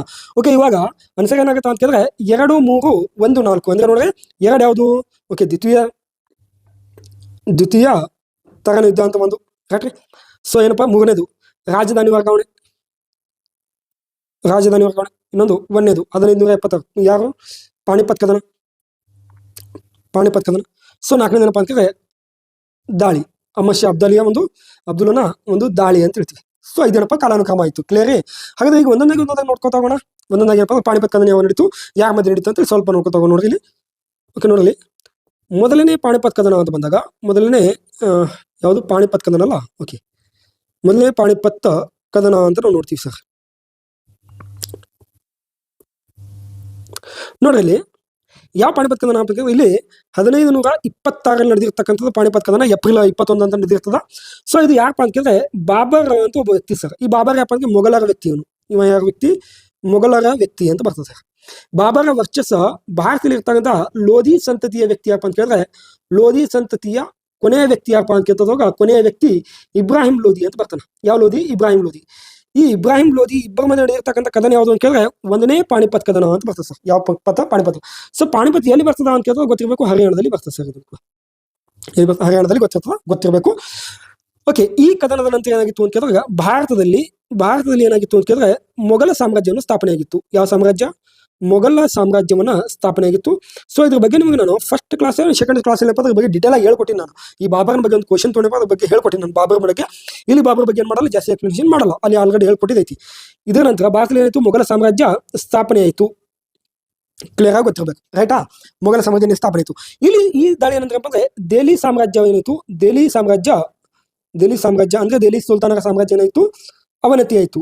ಸೊ ಇದು ಎದಕ್ಕೆ ಹೇಳ್ತಾ ಇದ್ದೀನಿ ಕೇಳಿದಾಗ ನಿಮಗೆ ಒಂದ್ ವೇಳೆ ಹೇಳಿಕೆ ರೂಪದಲ್ಲಿ ಕೊಟ್ಟರೆ ಈ ರೀತಿ ಕೊಡಬಹುದು ಅಂತ ಹೇಳ್ತಾ ಇದ್ದೀನಿ. ಕ್ಲಿಯರಾ? ದೆಹಲಿ ಸಾಮ್ರಾಜ್ಯ ಏನಿತ್ತು? ಅವನತಿ ಉಂಟಾಯಿತು. ಸೊ ಇಲ್ಲಿ ಇರ್ತಕ್ಕಂಥ ಮೊಘಲ ಸಾಮ್ರಾಜ್ಯ ಏನಿತ್ತು? ಸ್ಥಾಪನೆ ಆಯಿತು. ಕ್ಲಿಯರ್? ಇದು ಎಷ್ಟನೇ ಕದನ ಅಂತ ಕೇಳಿದ್ರೆ ಬಾಬರ್ನ ಇರ್ತಕ್ಕಂಥ ಒಂದನೇ ಪಾಣಿಪತ್ ಕದನ ಅಂತ ಹೇಳ್ತೀವಿ ಸರ್. ಸರ್ ಎರಡನೇದು ಯಾವ್ದಿತ್ತು ಅಂತ ಕೇಳಿದಾಗ ಅಲ್ಲಿ ತರನ್ ಯುದ್ಧ ಅಂತ ಕೊಟ್ಟಿದ್ದು ನೋಡಿ ಸರ್. ನಾವು ಯಾವ ಯುದ್ಧ ಅಂತ ಕೇಳಿದ್ರೆ ತರನ್ ಯುದ್ಧ ಅಂತ ಕೊಟ್ಟಿದ್ದ. ಸೊ ನೋಡಲಿ ತರನ್ ಯುದ್ಧ ಅಂತ ಬಂದಾಗ ತರನ್ ಯುದ್ಧ ಅಂತ ಬಂದ್ರೆ ಸೊ ತರನ್ ಯುದ್ಧಗಳು ಎಷ್ಟು ನಡೆದವ ಅಂತ ಕೇಳ್ತಾಗ ಟೋಟಲ್ ಆಗಿ ತರನ್ ಯುದ್ಧಗಳು ನಡೆದಿದ್ದು 2. ಇಲ್ಲಿ ಎಷ್ಟು ಹೇಳ್ತೀನಿ ನೋಡೋದು. ತರನ್ ಯುದ್ಧಗಳು 2 ನಡೆದವ. ತರನಿಧಿಗಳು ಎರಡನೇದು. ಇನ್ನು ಪಾಣಿಪತ್ ಕದನ ಬಗ್ಗೆ ಸಂಪೂರ್ಣವಾಗಿ ಎಕ್ಸ್ಪ್ಲೇಷನ್ ಥಿಯರಿಲಿ ಕೊಡ್ತೀನಿ. ಅದಕ್ಕೆ ಭಾಳ ಡೆಪ್ತ್ ಐತೆ ಅದ್ರದ್ದು. ಸೊ ಅವನು ನಾ ಕದನಗಳು ಕೂಡ ಮಾಡಿರ್ತಾನೆ. ಭಾರತದಲ್ಲಿ ಬಂದು ಯಾವ ಕದನ ಮಾಡ್ತಾನೆ, ಯಾವ ತಿನ್ನೋದ್ರ ಬಗ್ಗೆ, ಯಾವ ಸಾಮ್ರಾಜ್ಯವನ್ನು ಸ್ಥಾಪನೆ ಮಾಡ್ತಾನೆ ಅದ್ರ ಬಗ್ಗೆ ಅಂತಂದ್ರೆ ಸಂಪೂರ್ಣ ಮಾಹಿತಿ ನಾನು ನೀಡಿರ್ತೀನಿ ನಿಮಗೆ ಅಲ್ಲಿ. ಸೊ ತರನಿಧಿಗಳು ಅಂತ ಬಂದಾಗ ಎಷ್ಟು ತರನಿಧಿಗಳು ಇರ್ತಾವೆ ಅಂತ ಕೇಳಿದ್ರೆ 2 ತರನಿಧಿಗಳು ಇರ್ತಾವೆ ಇಲ್ಲಿ, 1 ಮತ್ತು 2. ಸೊ ಒಂದೇದು ಯಾವಾಗ ನಡೀತದ ಅಂತ ಕೇಳಿದ್ರೆ 1191ರಲ್ಲಿ ನಡೀತದೆ ರೀ. ಸೊ ಎರಡನೇದೇನಪ್ಪ ಅಂತ ಕೇಳಿದ್ರೆ 1192ರಲ್ಲಿ ನಡೀತದ. ಇನ್ನು ಯಾರ ಮಧ್ಯೆ ನಡೀತದ ಅಂತ ಕೇಳಿದಾಗ ಇಲ್ಲಿ ಇರ್ತಕ್ಕಂಥ ಮೊಹಮ್ಮದ್ ಗೋರಿ ಎಂಬ ವ್ಯಕ್ತಿ ಸರ್. ಯಾವ ಗೋರಿ ಅಂತ ಕೇಳಿದ್ರೆ ಮೊಹಮ್ಮದ್ ಗೋರಿ ಅಂತ ಹೇಳಿ ಒಬ್ಬ ವ್ಯಕ್ತಿ ಇರ್ತಾನ. ಸೊ ಈ ಮೊಹಮ್ಮದ್ ಗೋರಿ ಮತ್ತು ಭಾರತದಲ್ಲಿ ಇರ್ತಕ್ಕಂಥ ಚವ್ಹಾಣರ ವ್ಯಕ್ತಿ ಯಾರಪ್ಪ ಅಂತ ಕೇಳಿದ್ರೆ ಪೃಥ್ವಿರಾಜ್ ಚವ್ಹಾಣ್, ಮೂರನೇ ಪೃಥ್ವಿರಾಜ್ ಚವ್ಹಾಣ್ ನೋಡ್ರಿ. ಎಷ್ಟನೇ ಪೃಥ್ವಿರಾಜ? ಮೂರನೇ ಪೃಥ್ವಿರಾಜ್ ಚವ್ಹಾಣ್ ಅಂತ ವ್ಯಕ್ತಿ ಇರ್ತಾನೆ ಸರ್. ಈ ಮೂರನೇ ಪೃಥ್ವಿರಾಜ್ ಚವ್ಹಾಣ್ ಅಂತ ವ್ಯಕ್ತಿ ಇಬ್ಬರ ಮಧ್ಯೆ ನಡೆದಿರ್ತಕ್ಕಂಥ ಮೊದಲನೇ ಕದನದಲ್ಲಿ ಏನಪ್ಪಾ ಅಂದ್ರೆ ಮೊಹಮ್ಮದ್ ಗೋರಿ ಸೋಲ್ತಾನ್ರಿ. ಮೊದಲನೇ ತರನಿದ್ದದಲ್ಲಿ ಯಾರು ಸೋಲ್ತಾರ? ಮೊಹಮ್ಮದ್ ಗೋರಿ ಸೋಲ್ತಾನ. ಸೊ ಎರಡನೇ ತರನಿದ್ದದಲ್ಲಿ ಏನಾಗ್ತದ ಅಂತ ಕೇಳಿದ್ರೆ ಪೃಥ್ವಿರಾಜ್ ಚವ್ಹಾಣ್ ಸೋಲ್ತಾನ. ಎರಡರಲ್ಲಿ ಇವ ಸೋಲ್ತಾನ, ಒಂದರಲ್ಲಿ ಇವ ಸೋಲ್ತಾನ. ಇದರ ನಂತರ ಭಾರತ ದೇಶದಲ್ಲಿ ಏನಾಗ್ತು ಅಂತ ಕೇಳಿದ್ರೆ ದೆಹಲಿ ಸಾಮ್ರಾಜ್ಯವನ್ನು ಸ್ಥಾಪನೆ ಆಯಿತು. ಈ ಕದನದ ನಂತರ ಭಾರತ ದೇಶದಲ್ಲಿ ಏನಾಯ್ತು? ದೆಹಲಿ ಸಾಮ್ರಾಜ್ಯವನ್ನು ಸ್ಥಾಪನೆ ಆಯಿತು. ದೆಹಲಿ ಸಾಮ್ರಾಜ್ಯವನ್ನು ಸ್ಥಾಪನೆ ಮಾಡಿದ ವ್ಯಕ್ತಿ ಯಾರಪ್ಪ ಅಂತ ಕೇಳಿದಾಗ ದೆಹಲಿ ಸಾಮ್ರಾಜ್ಯದ ಸ್ಥಾಪಕ ಅಂತ ಬಂದಾಗ ಕುತುಬುದ್ದೀನ್ ಐಬಕ್ ಅಂತ ಹೇಳ್ತೀವಿ ಸರ್. ಸರ್ ಯಾವ ದಿನ ಅಂತ ಕೇಳಿದ್ರೆ ಕುತುಬುದ್ದೀನ್ ಐಬಕ್. ಇನ್ನು ಈ ಕುತುಬುದ್ದೀನ್ ಐಬಕ್ ಯಾವಿದ್ದ ಅಂತ ಕೇಳಿದಾಗ ಕುತುಬುದ್ದೀನ್ ಐಬಕ್ ಏನಪ್ಪ ಅಂದ್ರೆ ಮೊಹಮ್ಮದ್ ಗೋರಿಯ ಗುಲಾಮ ಇದ್ದ ಸರ್. ಇವನು ಮೊಹಮ್ಮದ್ ಗೋರಿಯ ಗುಲಾಮ ಇದ್ದ. ಸೊ ಮೊಹಮ್ಮದ್ ಗೋರಿಯ ಗುಲಾಮರ 4 ಜನ ಇದ್ರು ಸರ್. ಒಂದ್ ಯಾರಪ್ಪ ಅಂತ ಕೇಳಿದಾಗ ಕುತುಬುದ್ದೀನ್ ಐಬಕ್ ಅಂತಿದ್ದ. ಯಾವ ದಿನ? ಕುತುಬುದ್ದೀನ್ ಐಬಕ್ ಅಂತಿದ್ದ. ಇನ್ನೊಂದು ಏನಪ್ಪಾ ಅಂತ ಕೇಳಿದ್ರೆ ಇಖ್ತಿಯಾರ ಬಕ್ತಿಯಾರ್ ಖಿಲ್ಜಿ ಅಂತ ಬರ್ಕೋರಿ. ಸೊ ನಿಮಗೆ ನಿನ್ನೆ ಲಾಸ್ಟ್ ಟೈಮ್ ಕ್ಲಾಸ್ ಮಾಡ್ಬೇಕಾದ್ರೆ ಹೇಳಿದ್ದೆ ನಾನು. ಬಕ್ತಿಯಾರ್ ಖಿಲ್ಜಿ ಏನ್ ಮಾಡಿದ ಅಂತ ಕೇಳಿದಾಗ ಈ ನಳಂದ ವಿಶ್ವವಿದ್ಯಾಲಯ ಸಂಪೂರ್ಣವಾಗಿ ಸುಟ್ಟು ಹಾಕಿದ್ದ ಅಂತ ಹೇಳಿದೆ. ಕ್ಲಿಯರಾ? ನಳಂದ ವಿಶ್ವವಿದ್ಯಾಲಯ ಸ್ಥಾಪನೆ ಮಾಡಿದಾಗ ಯಾರು ಅಂತ ಹೇಳಿದೆ? ಕುಮಾರಗುಪ್ತ ಎಂಬ ವ್ಯಕ್ತಿ. ಸೊ ಕುಮಾರಗುಪ್ತ ಇವನು ಯಾವ ಮನೆತನದ ವ್ಯಕ್ತಿ ಅಂತ ಕೇಳಿದಾಗ ಗುಪ್ತರ ಮನೆತನದ ವ್ಯಕ್ತಿ ಅಂತ ಹೇಳ್ತಾರೆ. ಸೊ ನಳಂದ ವಿಶ್ವವಿದ್ಯಾಲಯ ಬೆಳೆದಿದ್ದು ಯಾಕಂದಾಗ ಅಂತ ಕೇಳಿದ್ರೆ ವರ್ಧನರ ಕಾಲದಲ್ಲಿ. ಇದು ಗೊತ್ತಿರಬೇಕು. ಹೇಳ ಅಲ್ಲಿ ನಳಂದ ಬಗ್ಗೆ ಅಲ್ಲಿ ಇರ್ತಕ್ಕಂಥ ಅಧ್ಯಾಪಕರ ಬಗ್ಗೆ, ಧರ್ಮಪಾಲ ಆಗಿರ್ಬೋದು, ಅವರೆಲ್ಲ ಬಗ್ಗೆ ನಾನು ಮಾಹಿತಿಯನ್ನು ಇಲ್ಲಿ ಕೊಟ್ಟಿನಿ. ಅಲ್ಲಿ ಹಿಂದಿನ ಕ್ಲಾಸಲ್ಲಿ ಕೊಟ್ಟಿನಿ. ಇಲ್ಲಿ ಬಂದಿರ್ತ ಕುತುಬುದ್ದೀನ್ ಐಬಕ್ ಆಗಿರ್ಬೋದು ಮತ್ತು ಬಕ್ತಿಯಾರ್ ಖಿಲ್ಜಿ ಇದು ಆಗಿರ್ಬೋದು. ಮತ್ತು ಇನ್ನೊಂದು ಯಾರಪ್ಪ ಅಂತ ಕೇಳಿದ್ರೆ ತಾಜುದ್ದೀನ್ ಯಲ್ದೂಜ್ ಅಂತ ವ್ಯಕ್ತಿ ಸರ್. ತಾಜುದ್ದೀನ್ ಯಲ್ದೂಜ ಅಂತ ವ್ಯಕ್ತಿ ಇರ್ತಾನೆ ಸರ್. ಇನ್ನೊಬ್ಬ ಬರ್ತಾನೆ. ಇನ್ನೊಂದು ಯಾರಪ್ಪ ಅಂತ ಕೇಳಿದ್ರೆ 4ನೇದು ನಾಸಿರುದ್ದೀನ್ ಕುಬಾಚ ಎಂಬ ವ್ಯಕ್ತಿ ಸರ್. ನಾಸಿರುದ್ದೀನ್ ಕುಬಾಚ ಇವರೆಲ್ಲ ಯಾರು ಅಂತ ಕೇಳಿದ್ರೆ ಮೊಹಮ್ಮದ್ ಗೋರಿಯ ಗುಲಾಮರು. ಇವರೆಲ್ಲ ಯಾರು? ಮೊಹಮ್ಮದ್ ಗೋರಿಯ ಗುಲಾಮರು ಅಂತ ಗೊತ್ತಿರಬೇಕು. ಇವರೆಲ್ಲ ಯಾರು? ಮೊಹಮ್ಮದ್ ಗೋರಿ ಗುಲಾಮರು. ಈ ಗುಲಾಮರಲ್ಲಿ ಭಾರತದಲ್ಲಿ ಏನಪ್ಪಾ ಅಂದ್ರೆ ದೆಹಲಿ ಸಾಮ್ರಾಜ್ಯವನ್ನು ಸ್ಥಾಪನೆ ಮಾಡಿದ ವ್ಯಕ್ತಿ ಯಾರಪ್ಪ ಅಂತ ಕೇಳಿದ್ರೆ ಕುತುಬುದ್ದೀನ್ ಐಬಕ್ ಎಂಬ ವ್ಯಕ್ತಿ. ಈತನಿಗೆ ಇದೇ ಸರ್. ಅದಕ್ಕೆ ಈ ಕುತುಬುದ್ದೀನ್ ಸ್ಥಾಪನೆ ಮಾಡಿದ ಒಂದು ಸಂತತಿ ಏನು ಕೇಳ್ತಾರೆ? ಗುಲಾಮ ಸಂತತಿ ಅಂತ ಕರೀತಾರೆ. ಯಾವ ಗುಲಾಮ ಕರೀತಾರೆ ಅಂತ ಕೇಳಿದಾಗ ಇದು ಗುಲಾಮನಿಂದ ಸ್ಥಾಪನೆ ಆಗಿರ್ತ ಸಂತತಿ. ಅದಕ್ಕೆ ಗುಲಾಮ ಅಂತ ಕರೀತಾರೆ. ಇದು ಸ್ಥಾಪನೆ ಆಗಿದ್ದು 1200ರಲ್ಲಿ ಎಲ್ಲಿ ತನ ಮಾಡ್ತಾರೆ? 1290 ತನ ಏನ್ ಮಾಡ್ತಾರೆ? ಆಳ್ವಿಕೆಯನ್ನು ಮಾಡಿರ್ತದ. ಇದು ತರನಿದ್ದ ನಂತರ ಆಗಿರ್ತಕ್ಕಂಥ ಭಾರತದಲ್ಲಿ ಕೆಲವೊಂದಿಷ್ಟು ವಿಶೇಷಗಳು. ರೈಟ್ ರೀ. ಇನ್ನು ದೆಹಲಿ ಸುಲ್ತಾನ ಏನಪ್ಪ ಅಂದ್ರೆ ಮುಂದೆ ಬಂದಾಗ ಏನಪ್ಪ ಇದ್ರ ಬಗ್ಗೆ ಏನಿಲ್ಲ ಅನ್ನೋದು ಅಲ್ಲಿ ಡೀಟೇಲ್ ಆಗಿ ಮಾಡ್ತೀನಿ, ಅಧ್ಯಯನವನ್ನು ಮಾಡ್ತಿರ್ತೀನಿ. ಕ್ಲಿಯರ್? ಇನ್ನು ಒಂದೇ ತರನಿದ್ದ ಕೂಡ ಏನಪ್ಪ ಅಂದ್ರೆ ಯಾರು ಮಾಡಿದ್ದೀನಿ ಮಧ್ಯೆ ನಡೆದಿತ್ತು? ಈ ಕಡೆ ಮೊಹಮ್ಮದ್ ಗೋರಿ ಮತ್ತು ಇನ್ನೊಂದು ಯಾರು ಅಂತ ಕೇಳಿದ್ರೆ ಈ ಪೃಥ್ವಿರಾಜ್ ಚವ್ಹಾಣ್ ಮಧ್ಯೆ ನಡೆದಿತ್ತು. ಇದರಲ್ಲಿ ಯಾರು ಗೆದ್ದಿರು ಅಂತ ಕೇಳಿದ್ರೆ ಪೃಥ್ವಿರಾಜ್ ಚವ್ಹಾಣ್ ಗೆದ್ದಿದ್ರು ಸರ್. ರೈಟ್? ಮೊಹಮ್ಮದ್ ಗೋರಿ ಕೂಡ ಭಾರತದ ಮೇಲೆ ಏನ್ ಮಾಡ್ತಾನೆ ಅಂತ ಕೇಳಿದ್ರೆ ಒಂದಿಷ್ಟು ದಾಳಿಗಳು ಮಾಡ್ತಾನೆ. ಯಾವ ದಾಳಿ ಅಂತ ಕೇಳಿದ್ರೆ ಬಂದಿದ್ದು 1175ರಲ್ಲಿ ಏನ್ ಮಾಡ್ತಾನೆ? ದಾಳಿ ಮಾಡ್ತಾನೆ. ಸೊ ಮೊದಲನೇ ದಾಳಿ ಏನ್ ಮಾಡ್ತಾನೆ ಅಂತ ಕೇಳಿದ್ರೆ ಇಲ್ಲಿ ಗುಜರಾತಿನ ಮೇಲೆ ದಾಳಿ ಮಾಡ್ತಾನೆ. ಯಾವ ಮೇಲೆ? ಗುಜರಾತಿನ ಮೇಲೆ ದಾಳಿ ಮಾಡ್ತಾನೆ. ಇಲ್ಲಿ ಯಾವ ಮನೆತನ ಇತ್ತು ಅಂತ ಕೇಳಿದ್ರೆ ಸೋಲಂಕಿ ಮನೆತನ ಇತ್ತು. ಯಾವ ಮನೆತನ? ಸೋಲಂಕಿ ಮನೆತನ ಇತ್ತು. ಸೊ ಸೋಲಂಕಿ ಮನೆತನದ ಒಬ್ಬ ವ್ಯಕ್ತಿ ಯಾರಪ್ಪ ಅಂತ ಕೇಳಿದ್ರೆ ಭೀಮದೇವ ಎಂಬ ವ್ಯಕ್ತಿ ಇದ್ದ. ಸೊ ಈ ಭೀಮದೇವ ಏನಪ್ಪ ಅಂದ್ರೆ ಈತನ ಏನಿದ್ದ ಅಂತ ಕೇಳಿದ್ರೆ ಈತ ಒಂದ್ ಸ್ವಲ್ಪ ಅಸಮರ್ಥ ವ್ಯಕ್ತಿ ಇದ್ದ. ಈತನ ಹೆಂಡತಿ ಯಾರು ಅಂತ ಕೇಳಿದ್ರೆ ನಾಯಕಿ ದೇವಿ. ಈ ಹೆಂಡತಿ ನಾಯಕಿ ದೇವಿ ಏನ್ ಮಾಡ್ತಾಳೆ ಅಂತ ಕೇಳಿದಾಗ ನಾಯಕಿ ದೇವಿ ಇದನ್ನ ಗೊತ್ತಿರಬೇಕು. ನಾಯಕಿ ದೇವಿಗೂ ಮತ್ತು ಈ ಯಾರು ಮೊಹಮ್ಮದ್ ಗೋರಿ ಮಧ್ಯೆ ಒಂದು ಕದನ ನಡೀತಾರೆ. ಏನಪ್ಪ ಅಂತ ಕೇಳಿದ್ರೆ ಈ ರಾಜಸ್ಥಾನ ಅಂತ ಐತಲ್ಲ, ರಾಜಸ್ಥಾನದ ಮೌಂಟ್ ಅಬುವಿನ ಬಳಿ ಏನ್ ನಡೀತದೆ ಅಂತ ಕೇಳಿದ್ರೆ ಒಂದು ಕದನ ನಡೀತದೆ. ಸೊ ಯಾವ ಕದನಪ್ಪ ಅಂತ ಕೇಳಿದಾಗ ಕಾಯ್ದಾರ್ ಕಾಳಗ ಅಥವಾ ಗದರಗಟ್ಟಿ ಕಾಳಗ ಅಂತ ಕರೀತಾರೆ. ಅದಕ್ಕೆ ಕಾಯ್ದಾರ್ ಕಾಳಗ ಅಥವಾ ಗದರ್ಗಟ್ಟಿ ಕಾಳಗ ಅಂತ ನಡೀತಾರೆ. ಈ ಕಾಳಗ ನಂತರ ಏನ್ ಮಾಡ್ತಾನೆ? ಹೊಳೆ ಗುಜರಾತ್ ಕಡೆಗೆ ಹೋಗುದೇ ಇಲ್ಲ. ಸೊ ಕಾಳಗ ನೋಡಿದ್ರೆ ಇವಾಗ ನಡೆದಿರ್ತದ 1175ರಲ್ಲಿ ನಡೆದಿರ್ತಾರೆ. ಈ ಕಾಳಗ ನಂತರ ಮತ್ತೆ ಏನ್ ಮಾಡ್ತಾನೆ? ಅದಕ್ಕೆ ಬಿಟ್ಟು ಏನ್ ಮಾಡ್ತಾನೆ ಕೇಳ್ತಾ ಹೋದಾಗ ಈ ಕಡೆಗೆ ದೆಹಲಿ ಕಡೆಗೆ ಬಂದು ಈ ಚವ್ಹಾಣರ ಮೇಲೆ ಏನ್ ಮಾಡ್ತಾನೆ? ದಾಳಿಯನ್ನು ಮಾಡಿರ್ತಾನೆ. ಕ್ಲಿಯರ್? ಇದು ಗೊತ್ತಿರಬೇಕು. ಸೊ ನೆಕ್ಸ್ಟ್ ಏನಪ್ಪಾ ಅಂತ ಕೇಳಿದ್ರೆ ನಮ್ದು ಇನ್ನೊಂದು ಏನಿತ್ತು ಅಂತ ಕೇಳ್ತಾಗ ಅಲ್ಲಿ ಇನ್ನೊಂದು ಕದನ ಯಾವ್ದು ಅಂತ ಕೇಳಿದ್ರೆ ಪಾಣಿಪತ್ ಕದನ ಹೇಳಿದ್ವಿ. ದ್ವಿತೀಯ ಕದನ. ಇಲ್ಲಿ ರಾಜಧಾನಿ ವರ್ಗಾವಣೆ ನೋಡಲಿ ಸ್ವಲ್ಪ ನೋಡಲಿ. ರಾಜಧಾನಿಯನ್ನು ವರ್ಗಾವಣೆ ಮಾಡಿರ್ತಾನಲ್ಲ ಅತ್ತಾನೆ. ರಾಜಧಾನಿ ವರ್ಗಾವಣೆ ಮಾಡಿದ ವ್ಯಕ್ತಿ ಯಾರಪ್ಪ ಅಂತ ಕೇಳಿದಾಗ ದೆಹಲಿ ಸುಲ್ತಾನಲ್ಲಿ ಆಗಿರ್ತದೆ ಇದು. ಸೊ ದೆಹಲಿ ಸುಲ್ತಾನರಲ್ಲಿ ಯಾರು ಮಾಡಿದಪ್ಪ ಅಂತ ಕೇಳಿದಾಗ ಮೊಹಮ್ಮದ್ ಬಿನ್ ತುಗ್ಲಕ್ ರೀ ಸುಲ್ತಾನರಲ್ಲಿ ಆಗಿರ್ತದ. ಸೊ ಈ ತುಗ್ಲಕ್ ಸಂತತಿಯ ವ್ಯಕ್ತಿ ಇದ್ದ. ತುಗ್ಲಕ್ ಸಂತತಿಯ ವ್ಯಕ್ತಿ ಯಾರು ಅಂತ ಕೇಳಿದಾಗ ಮೊಹಮ್ಮದ್ ಬಿನ್ ತುಗ್ಲಕ್ ಎಂಬ ವ್ಯಕ್ತಿ. ಮೊಹಮ್ಮದ್ ಬಿನ್ ಸೊ MBT ಅಂತ ಬರ್ಬಿಡ್ತೀವಿ ನೋಡಿಲಿ. MBT ಮೊಹಮ್ಮದ್ ಬಿನ್ ತುಗ್ಲಕ್. ಈತ ಏನ್ ಮಾಡಿದ ಅಂತ ಕೇಳಿದಾಗ ರಾಜಧಾನಿ ಏನೇನ್ ಮಾಡಿದ? ವರ್ಗಾವಣೆ ಮಾಡಿದ. ಸೊ ರಾಜಧಾನಿ ಎಷ್ಟರಲ್ಲಿ ವರ್ಗಾವಣೆ ಮಾಡಿದ ಅಂತ ಕೇಳಿದಾಗ ರಾಜಧಾನಿ ವರ್ಗಾವಣೆ ಮಾಡಿದ. ಎಲ್ಲಿ ಮಾಡಿದ? 1327ರಲ್ಲಿ ಮಾಡಿದ. ಸೊ ರಾಜಧಾನಿಯನ್ನ ಎಲ್ಲಿ ವರ್ಗಾವಣೆ ಮಾಡಿದ ಅಂತ ಕೇಳಿದಾಗ ದೆಹಲಿಯಿಂದ ದೇವಗಿರಿಗೆ. ದೇವಗಿರಿಯಲ್ಲಿ ಬರ್ತದ? ಮಹಾರಾಷ್ಟ್ರ. ಕರೆಕ್ಟ್. ದೆಹಲಿಯಿಂದ ದೇವಗಿರಿಗೆ ಏನ್ ಮಾಡ್ತಾನೆ, ರಾಜಧಾನಿಯನ್ನು ವರ್ಗಾವಣೆ ಮಾಡ್ತಾನೆ. ಸೊ ಈ ರಾಜಧಾನಿಯನ್ನು ವರ್ಗಾವಣೆ ಮಾಡ್ತಾನೆ. ಕಾರಣಗಳು ಏನಿದ್ವು ಅಂತ ಹಲವಾರು ಕಾರಣಗಳು ಹಿಂದಿನ ಕ್ಲಾಸ್ ನಿಮ್ಗೆ ಹೇಳ್ಕೊಟ್ಟಿದ್ದೀನಿ ನಾನು. ಯಾಕಂದ್ರೆ ಅಲ್ಲಿ ಮಂಗಳೂರು ದಾಳಿಗಳಾಗ್ತಿತ್ತು, ಮತ್ತೆ ದೇವಗಿರಿ ಏನಾಗ್ತಿತ್ತು, ಭಾರತದ ಮಧ್ಯದಲ್ಲಿ ಆಗ್ತಿತ್ತು. ಅದರಿಂದ ಭಾರತದಲ್ಲಿ ಇರ್ತಾನೆ ಸಂಪೂರ್ಣವಾಗಿ ಏನ್ ಮಾಡ್ಬೇಕಾಗಿತ್ತು, ನಾವು ಒಂದು ಟ್ಯಾಕ್ಸ್ ಕಲೆಕ್ಟ್ ಮಾಡ್ಬೋದು, ಆಡಳಿತ ಮಾಡ್ಬೋದು ಅಂತ ಒಂದು ಉದ್ದೇಶ ಇತ್ತು. ಮತ್ತು ದೆಹಲಿಯಲ್ಲಿ ಪದೇ ಪದೇ ದಾಳಿನ ಆಗ್ತಾ ಇದ್ದು. ರೈಟ್. ಈ ರೀತಿ ದಕ್ಷಿಣ ಭಾರತಕ್ಕೆ ನೋಡ್ಕೋಬೇಕಂತೇಳಿ ಯಾವುದು ಸಾಮ್ರಾಜ್ಯ ಇರಲಿಲ್ಲ. ದಕ್ಷಿಣ ಭಾರತ ಕೂಡ ತನ್ನ ಧರ್ಮವನ್ನ, ಇಸ್ಲಾಂ ಧರ್ಮವನ್ನು ಏನ್ ಮಾಡಬೇಕು, ವಿಸ್ತರಣೆ ಮಾಡಬೇಕು ಅಂತೇಳಿ ಮೊಹಮ್ಮದ್ ಬಿನ್ ತುಗ್ಲಕ್ ಮಾಡಿದ ರಾಜಧಾನಿಯನ್ನು ವರ್ಗಾವಣೆ ಮಾಡಿದ ಅಂತ ಬರ್ತಾರೆ. ಸೊ ರಾಜಧಾನಿಯನ್ನು ವರ್ಗಾವಣೆ ಮಾಡಿದ ಬಗ್ಗೆ ಏನಪ್ಪ, ಇಲ್ಲಿ ಬರೌನಿ ಅಂತ ಒಂದು ವ್ಯಕ್ತಿ ಇರ್ತಾನೆ. ಈತನ ಒಂದು ಪುಸ್ತಕಗಳು ಕೂಡ ಏನ್ ಮಾಡ್ತಾ ಸಿಗ್ತದ ಅಂತ, ಬರೌನಿ ಎಂಬ ವ್ಯಕ್ತಿದ ಈತನ ಪುಸ್ತಕಗಳು ಏನ್ ಮಾಡ್ತಾ ಸಿಗ್ತದ ಅಂತ ಹೇಳ್ತದ್ದು. ಸೊ ಗೊತ್ತಿರಬೇಕು. ಇದು ದೇವಗಿರಿಗೆ ಒಂದು ಹೆಸರು ಬದಲಾವಣೆ ಮಾಡಿ ಏನ್ ಇಟ್ಟಿದ ಅಂತ ಹೇಳಿದ್ರೆ ದೌಲತಾಬಾದ ಅಂತ ಇಟ್ಟಿದ್ರಿ. ಯಾವ ಬಾದ? ದೌಲತಾಬಾದ್ ಅಂತೇಳಿ ಏನ್ ಮಾಡಿದ, ಹೆಸರನ್ನು ಇಟ್ಟಿದ. ಅದನ್ನು ಕೂಡ ಗೊತ್ತಿರಬೇಕು. ದೇವಗಿರಿಗೆ ಬಂದು ಏನ್ ಮಾಡ್ತಾನೆ, ಮತ್ತೆ ಹೊಳ್ಳಿ ದೇವಗಿರಿಯಿಂದ ದೆಹಲಿಗೆ ಹೋಗ್ತಾರೆ. 3 ತಿಂಗಳ ಕಾಲ ವಾಸಿಸಿ ದೇವಗಿರಿ ಏನ್ ಮಾಡ್ತಾನೆ, ದೆಹಲಿಗೆ ಹೋಗ್ತಾರೆ ಅಂತ ಹೇಳ್ತಾರೆ. ಬಟ್ ಅವ್ನು ದೆಹಲಿಗೆ ಹೋಗ್ಲಾರ್ದೇನಪ್ಪ, ಬೇರೆ ಪ್ರದೇಶದಲ್ಲಿ ಏನ್ ಮಾಡ್ತಿದ್ದ ಅಂತಂದ್ರೆ ಸುಮಾರು 3 ವರ್ಷ ಅಥವಾ 2 ವರ್ಷಗಳ ಕಾಲ ಮಾಡ್ತಾನೆ ಬದುಕಿ ನಂತರ ದೆಹಲಿ ಹೋಗ್ತಾನೆ. ದೆಹಲಿಯನ್ನ ಮೊದಲಿನಂತೆ ಕಾಣ್ಬೇಕಾದ್ರೆ ಸುಮಾರು 14 ವರ್ಷ ಬೇಕಾಯ್ತು. ರಾಜಧಾನಿಯನ್ನು ವರ್ಗಾವಣೆ ನಂತರ ದೆಹಲಿಗೆ ಹೋದಾಗ ಏನಪ್ಪ, ಸುಮಾರು ಮೊದಲಿನ ಕಾಣ್ಬೇಕಂದ್ರೆ ಎಷ್ಟು ವರ್ಷವಾಯ್ತು ಅಂತ ಕೇಳಿದ್ರೆ 14 ವರ್ಷಗಳ ಕಾಲವಾಯ್ತು ನೋಡ್ರಿ. ಹೇಳ್ರಿ. ಈ ರೀತಿ ಏನಪ್ಪ, ದೆಹಲಿಯಿಂದ ದೇವಗಿರಿ ಏನ್ ಮಾಡ್ತಾನೆ, ವರ್ಗಾವಣೆ ಮಾಡಿರ್ತಾನೆ. ಸೊ ಇನ್ನೊಂದು ಆಪ್ಷನ್ ಏನಪ್ಪಾ ಅಂತ ಕೇಳಿದ್ರೆ ಅಲ್ಲಿ ಇರ್ತಕ್ಕಂಥ 2ನೇ ಪಾನಿಪತ್ ಕದನ ಅಬ್ದಾಶಲ್ ಬಗ್ಗೆ ಅದು ಯಾವಾಗ ನಡೀತದೆ ನೋಡೋದು ನಾವು ಈಗ. ಓಕೆ ನೋಡ್ರಿ, ಇಲ್ಲಿ ಅಹಮ್ಮದ್ ಶಾ ಅಬ್ದಾಲಿ ಅಂತ ಬಂದಿರ್ತಾನ. ಅಹಮ್ಮದ್ ಶಾ ಅಬ್ದಾಲಿ. ಸೊ ಈ ವ್ಯಕ್ತಿ ಬಂದಿದ್ದು ಯಾರ ಕಾಲದಾಗ ಅಂತ ಕೇಳ್ತದಾಗ ಇಲ್ಲಿ ಇಬ್ರಾಹಿಂ ಲೋಧಿ ಅಂತ ವ್ಯಕ್ತಿ, ಇಬ್ರಾಹಿಂ ಲೋಧಿ ಇಲ್ಲ, ಇಲ್ತಮಶ್ ಎಂಬ ವ್ಯಕ್ತಿ. ಈತ ಗುಲಾಮಿ ಸಂತತಿ ಏನಾಗಿದೆ ಅಂತ ಕೇಳಿದ್ರೆ ನಿಜವಾದ ಸ್ಥಾಪಕ ಆಗಿದ್ದ. ಯಾವ ಸಂತತಿಯ? ಗುಲಾಮಿ ಸಂತತಿಯ ನಿಜವಾದ ಸ್ಥಾಪಕ ಆಗಿದ್ದ. ಕ್ಲಿಯರ್? ಓಕೆ ನೋಡ್ರಿ, ಇದು ಇಲ್ತಮಶ್ ಬಗ್ಗೆ ಆಗಲ್ಲ. ಇಲ್ಲಿ ಏನಾಗುತ್ತ ಅಂತ ಕೇಳ್ತದಾಗ, ಸೊ ಇದು ಯಾರ ಮೇಲೆ ನಡೆದಿರ್ತ ಅಂತ ಕೇಳಿದ್ರೆ ಇಲ್ಲಿ ಅಹಮ್ಮದ್ ಶಾ ಅಬ್ದಾಲಿ ಮರಾಠರ ಮೇಲೆ ದಾಳಿ ಮಾಡಿರ್ತಾನೆ ನೋಡ್ರಿ. ಯಾರ ಮೇಲೆ? ಮರಾಠರ ಮೇಲೆ ದಾಳಿ ಮಾಡಿರ್ತಾನೆ. ಸೊ ಮರಾಠರ ಮೇಲೆ ದಾಳಿ ಮಾಡಿರ್ತಾನೆ. ಮರಾಠರಲ್ಲಿ ಇರ್ತಕ್ಕಂಥ ವ್ಯಕ್ತಿಗಳು ಯಾರಿದ್ರು ಅಂತ ಕೇಳಿದ್ರೆ ಇಲ್ಲಿ ವಿಶ್ವಾಸರಾವ್ ಎಂಬ ವ್ಯಕ್ತಿ ಇದ್ದ. ಯಾವ ರಾವ್ ಅಂತ ಕೇಳಿದ್ರೆ ವಿಶ್ವಾಸರಾವ್ ಎಂಬ ವ್ಯಕ್ತಿ. ಸೊ ಮರಾಠರ ವ್ಯಕ್ತಿ ಯಾರಪ್ಪ ಅಂತ ಕೇಳಿದ್ರೆ ಇಲ್ಲಿ ವಿಶ್ವಾಸ್ ರಾವ್ ಅಂತ ವ್ಯಕ್ತಿ ಇದ್ದ. ವಿಶ್ವಾಸರಾವ್ ಅಂತ ಇನ್ನೊಬ್ಬ ಇದ್ದ ಯಾರಪ್ಪ ಅಂತ ಕೇಳಿದಾಗ ಸದಾಶಿವರಾವ್ ಅಂತೇಳಿ. ಯಾರು? ಸದಾಶಿವರಾವ್ ಅಥವಾ ವಿಶ್ವಾಸರಾವ್ ಅಂತ ಕರಿತಿದ್ರು. ಸೊ ಈ ವ್ಯಕ್ತಿ ಸದಾಶಿವರಾವ್ ಈ ವ್ಯಕ್ತಿ, ಇವರು ಮತ್ತು ಅಬ್ದಾಶಲ್ ಮಧ್ಯೆ ಏನಪ್ಪ ಅಂದ್ರೆ ಒಂದು ಕದನ ನಡೆದಿರ್ತದೆ. ಯಾವುದು ಅಂತ ಕೇಳಿದ್ರೆ ಇಲ್ಲಿ 3ನೇ ಪಾಣಿಪತ್ ಕದನ ಅಂತ ಹೇಳಿದ್ರು. ಇದು 1761 ನಡೆದಿರ್ತಕ್ಕಂಥದ್ದು. ಸೊ ಡೇಟ್ ಅಂತ ಬಂದ್ರೆ ಇಲ್ಲಿ ಅಂದ್ರೆ ಜನವರಿ ಏನಪ್ಪಾ ಅಂತ ಕೇಳಿದ್ರೆ 14 ನಡೆದಿರ್ತಾರೆ. ಎಷ್ಟನೇದು? ಜನವರಿ 14 ಈ ಕದನವನ್ನು ನಡೆದಿರ್ತದ. ಇನ್ನೊಂದು ಗೊತ್ತಿರಬೇಕು, ಇಲ್ಲಿ ಯಾರಿಗೆ ಜಯ ಆಗ್ತದ ಅಂತ ಕೇಳಿದ್ರೆ ಅಬ್ದುಲ್ ಶಾಗೆ ಏನಾಗ್ತದ, ಜಯವನ್ನ ಆಗ್ತದೆ. ಗೊತ್ತಿರ್ಬೇಕು ಇದು. ಇದನ್ನು ಕೂಡ ನಡೆದಿದ್ದು ಎಲ್ಲಿ ಅಂತ ಕೇಳಿದ್ರೆ ಇದನ್ನು ಕೂಡ ನಡೆದ ಹರಿಯಾಣದಲ್ಲಿ ನಡೆದಿರ್ತಕ್ಕಂಥದ್ದು. ಯಾವುದಲ್ಲಿ? ಹರಿಯಾಣದಲ್ಲಿ ನಡೆದಿರ್ತಕ್ಕಂಥದ್ದು. ಅಹಮ್ಮದ್ ಶಾ ಅಬ್ದಾಲಿ ಏನಪ್ಪ ಅಂದ್ರೆ ಮರಾಠ ಮೇಲೆ ದಾಳಿ ಮಾಡಿರ್ತಾನೆ. ಸೊ ಜಸ್ಟ್ ಅಲ್ಲಿ ಇಲ್ತಮಶ್ ಮೇಲೆ ಏನಪ್ಪಾ ಅಂತ ಕೇಳಿದ್ರೆ ಇಲ್ಲಿ ಮುಲ್ತಾನಿನ ಒಬ್ಬ ವ್ಯಕ್ತಿ ದಾಳಿ ಮಾಡಿರ್ತಾನೆ, ತಾಜುದ್ದೀನ್ ಎಲ್ದುಜ. ಅದು ಸ್ವಲ್ಪ ಮಿಸ್ಟೇಕ್ ಸಾರಿ ಇರಲಿ. ಇಲ್ಲಿ ಹರಿಯಾಣ ಮೇಲೆ ಹರಿಯಾಣದಲ್ಲಿ ನಡೆದಿದ್ದ ದಾಳಿ. ಇಲ್ಲಿ ವಿಶ್ವಾಸರಾವ್ ಮೇಲೆ ಮರಾಠ ವ್ಯಕ್ತಿ ಇರ್ತಾನ, ಅವ್ರ ಮೇಲೆ ಮಾಡಿರ್ತಾನೆ 1761. ಇನ್ನೊಂದು ಬಳಿಕು ಇಲ್ಲಿ 2ನೇ ಪಾಣಿಪತ್ ಕದನ ಅಂತ ಬಂದಾಗ 2ನೇ ಪಾಣಿಪತ್ ಕದನ ಯಾವ ನಡೆದಿರ್ತದ ಅಂತ ಕೇಳಿದ್ರೆ ಗೊತ್ತಿರ್ಬೇಕು ನಿಮ್ಗೆ. ಅಕ್ಬರ್ ಮತ್ತು ಹೇಮು ಮಧ್ಯೆ ನಡೆದಿರ್ತಾರೆ. ಅಕ್ಬರ್ ಮತ್ತು ಹೇಮು ಮಧ್ಯೆ ನಡೆದಿರ್ತದ. ಇದು ಎಷ್ಟು ನಡೀತದ ಅಂತ ಕೇಳಿದ್ರೆ 1556 ನಡೀತದೆ. ಎಷ್ಟು? 1556. ಇಲ್ಲಿ ಅಕ್ಬರ್ನ ವ್ಯಕ್ತಿ ಯಾರಾಗಿದ್ದ ಅಂತ ಕೇಳಿದ್ರೆ ಬೈರಮ್ ಖಾನ್ ಎಂಬ ವ್ಯಕ್ತಿಯಾಗಿದ್ದ. ಯಾವ ಖಾನ್? ಬೈರಮ್ ಖಾನ್ ಅಂತ ವ್ಯಕ್ತಿಯಾಗಿದ್ದ. ಸೊ ಹೇಮು ಅಂದ್ರೆ ಈತನ ಮೊದಲ ಹೆಸರು ಹೇಮಚಂದ್ರ ಅಂತ ಕೂಡ ಕರಿತಾರೆ.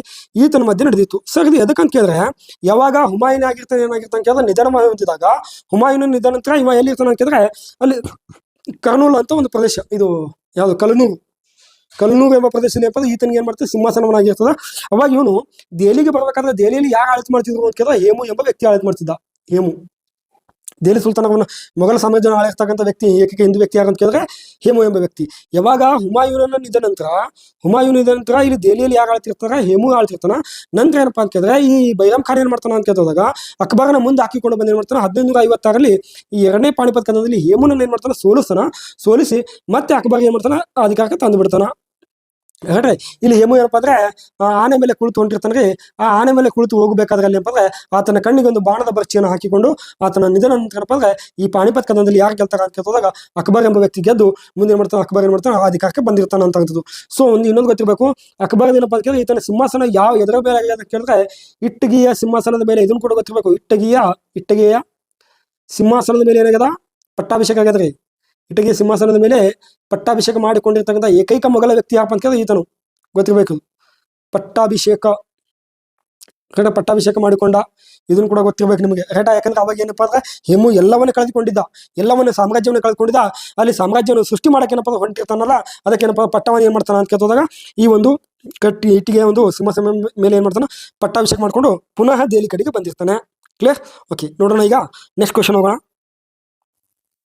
ನೋಡಿ ನೆಕ್ಸ್ಟ್ ಕ್ವಶನ್ ಕೂಡ, ಅಕ್ಬರನು ಸ್ಥಾಪಿಸಿದ ಧರ್ಮ ಯಾವುದು ಮತ್ತು ಈತನ ಆಡಳಿತ ಪದ್ಧತಿಯ ಹೆಸರೇನು ಅಂತ ಕೊಟ್ಟ ನೋಡ್ರಿ. ಹಾಗೆ ನೋಡ್ರಿ ಆಪ್ಷನ್ಸ್ ಏನು ಕೊಟ್ಟಾನ ಅಂತ ಕೇಳಿದಾಗ ದಿನ್ ಇ ಇಲಾಹಿ ಮತ್ತು ಮನ್ಸಬ್ದಾರಿ ಪದ್ಧತಿ. ಸೊ ಎರಡನೇದೇನಪ್ಪ ಅಂತ ಕೇಳಿದ್ರೆ ಇಬಾದತ್ ಖಾನ ಮತ್ತು ಮನ್ಸಬ್ದಾರಿ ಪದ್ಧತಿ. ಸೊ ಮೂರನೇದು ಜಸಿಯಾ ಮತ್ತು ರೈತವಾರಿ ಪದ್ಧತಿ. ಸೊ ಸರ್ವಧರ್ಮ ಮತ್ತು ರೈತವಾರಿ ಪದ್ಧತಿ. ನೋಡ್ರಿ ಇಷ್ಟೊಂದು ಕನ್ಫ್ಯೂಸ್ ಮಾಡ್ತಾನೆ, ಭಾಳ ಕನ್ಫ್ಯೂಸ್ ಮಾಡ್ತಾನೆ, ಗೊತ್ತಿರಬೇಕು. ಸೊ ಆನ್ಸರ್ ಮಾಡಂಗೆ ಇದರಲ್ಲಿ ಇರ್ತಕ್ಕಂಥ ಒಂದು ಆನ್ಸರ್ ಯಾವುದು ಅಂತ ಕೇಳಿದ್ರೆ ದೀನ್ ಇ ಇಲಾಹಿ ಮತ್ತು ಮನ್ಸಬ್ದಾರಿ ಪದ್ಧತಿ ಅಂತ ಆಗ್ತದೆ ಸರ್.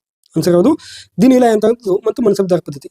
ಸೊ ಅಕ್ಬರ್ ಏನಿದ್ದ ಅಂತ ಕೇಳಿದಾಗ ಅಕ್ಬರನು ಈತನೊಬ್ಬ ಸರ್ವಧರ್ಮ ವ್ಯಕ್ತಿಯಾಗಿದ್ದ, ಸರ್ವಧರ್ಮ ವ್ಯಕ್ತಿಯಾಗಿದ್ದ, ರೈಟ್, ಸರ್ವಧರ್ಮ ವ್ಯಕ್ತಿ ಆಗಿದ್ದ. ಮತ್ತೆ ಇನ್ನೊಂದು ಗೊತ್ತಿರಬೇಕು, ಈತನು ಯಾವುದೇ ಧರ್ಮ ಎಲ್ಲಾ ಧರ್ಮವನ್ನು ಏನ್ ಮಾಡ್ತಿದ್ದ ಅಂತ ಕೇಳಿದ್ರೆ ಎಲ್ಲಾ ಧರ್ಮಗಳನ್ನು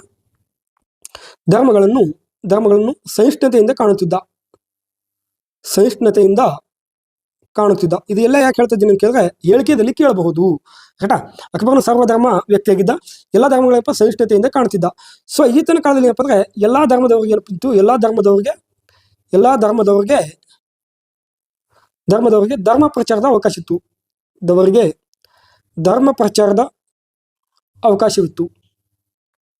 ಧರ್ಮ ಪ್ರಚಾರದ ಅವಕಾಶವಿತ್ತು ಅಂತೇಳಿ ಹೇಳ್ತೀವಿ ಸರ್. ಏನಿತ್ತು? ಅವಕಾಶವಿತ್ತು ಅಂತ ಹೇಳ್ತೀವಿ. ಧರ್ಮ ಪ್ರಚಾರ ಏನಿತ್ತು? ಅವಕಾಶ ಇತ್ತು. ಮತ್ತು ಈತನಲ್ಲಿ ಯಾವುದೇ ರೀತಿಯ ಭೇದ ಭಾವಗಳು ಇರಲಿಲ್ಲ ಅಂತ ಹೇಳ್ತೀವಿ. ರೈಟಾ? ಓಕೆ, ಹಾಗಾದ್ರೆ ಇಲ್ಲಿ ಏನಪ್ಪ ದೀನ್ ಇಲಾಹಿ ಅಂತಕ್ಕಂಥದ್ದೇನು ನೋಡ್ರಿ. ದೀನ್ ಇ ಇಲಾಹಿ ಇದು ಏನಪ್ಪ ಅಂತ ಕೇಳ್ತಾನು, ಇದು ಅಕ್ಬರ್ನ ಸ್ಥಾಪಿಸಿದ ಸ್ವಯಂ ಧರ್ಮವಾಗಿರ್ತಕ್ಕಂಥದ್ದು. ಸ್ವಯಂ ಧರ್ಮ ಏನ್ ಸರ್ ಇದು ಅಂದ್ರೆ ಸ್ವಯಂ ಧರ್ಮ ಅಂತ ಕೇಳಿ ಗೊತ್ತಿರ್ಬೇಕು ನಿಮ್ಗೆ. ಏನಪ್ಪಾ ಅಂತ ಅಕ್ಬರ್ನ ಏನ್ ಮಾಡಿದ, ಸ್ವಂತವಾಗಿ ಒಂದು ಧರ್ಮವನ್ನು ಸ್ಥಾಪಿಸಿದ. ಯಾವುದು ಅಂತ ಕೇಳಿದ್ರೆ ದಿನ್ ಇ ಇಲಾಹಿ ಅಂತಕ್ಕಂಥದ್ದು.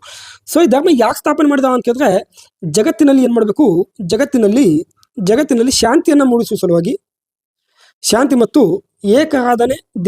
ಏಕದೇವತಾವನ್ನು ಸ್ಥಾಪನೆ ಮಾಡೋ ಸಲುವಾಗಿ, ಏಕದೇವರನ್ನು ಸ್ಥಾಪಿಸಲು. ರೈಟ್, ಈತನ ಮಾಡಿದ ಸೃಷ್ಟಿ ಮಾಡಿದ, ಶಾಂತಿ ಸಲುವಾಗಿ ಕೂಡ ಮಾಡಿದ, ಸೃಷ್ಟಿಯನ್ನು ಮಾಡಿದ. ಸೊ ಈ ಧರ್ಮವನ್ನು ಸೇರ್ಬೇಕಾದ್ರೆ ಕೆಲವೊಂದಿಷ್ಟು ಏನಿದ್ವು ಅಂತ ಕೇಳಿದ್ರೆ ಕಂಡೀಷನ್ಗಳಿದ್ವು. ಏನು ಕಂಡೀಷನ್ ಇದ್ವು ಅಂತ ಕೇಳಿದ್ರೆ ಇಲ್ಲಿ ಧರ್ಮವನ್ನು ಸೇರ್ಬೇಕಾದ್ರೆ ಎಲ್ಲ ಏನಪ್ಪ ಅಂದ್ರೆ ಅಕ್ಬರನ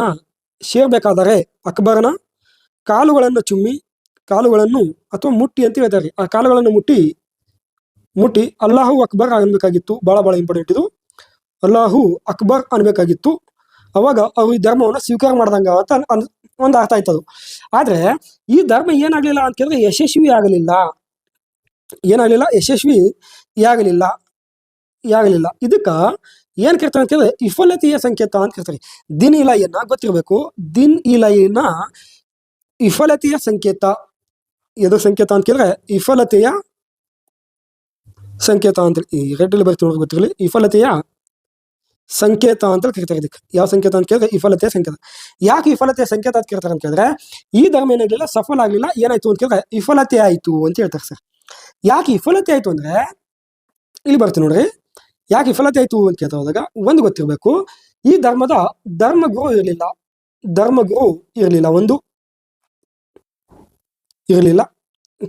ಈ ಧರ್ಮದ ಧರ್ಮ ಗ್ರಂಥ ಇರಲಿಲ್ಲ. ಇನ್ನೊಂದೇನಪ್ಪಾ ಅಂತ ಕೇಳ್ತಾಗ ಇಲ್ಲಿ ಇರ್ತಕ್ಕಂಥ ಮುಸ್ಲಿಮರು ಬಹಳ ಕರೆಕ್ಟ್ ಆಗಿ ಬರ್ಕೋಬೇಕಿದು. ಯಾಕಂದ್ರೆ ಕೊಡೇಶನ್ ಅಲ್ಲಿ ಕೇಳಬಹುದು ನಿಮ್ಗೆ. ನಾನು ಪ್ರತಿಯೊಂದನ್ನು ಕೂಡ ಕೊಡೇಶನ್ ಅಲ್ಲಿ ಕೊಡ್ತಾ ಇದ್ದೀನಿ. ಯಾಕಂತ ಕೇಳಿದ್ರೆ ಆ ಕಾನ್ಸೆಪ್ಟ್ ನ ಕ್ಲಿಯರ್ ಆಗಿ ಗೊತ್ತಿರಲಿ ಅಂತೇಳಿ. ಮುಸ್ಲಿಮರು ಅಲ್ಲಾಹನನ್ನು ಬಿಟ್ಟರೆ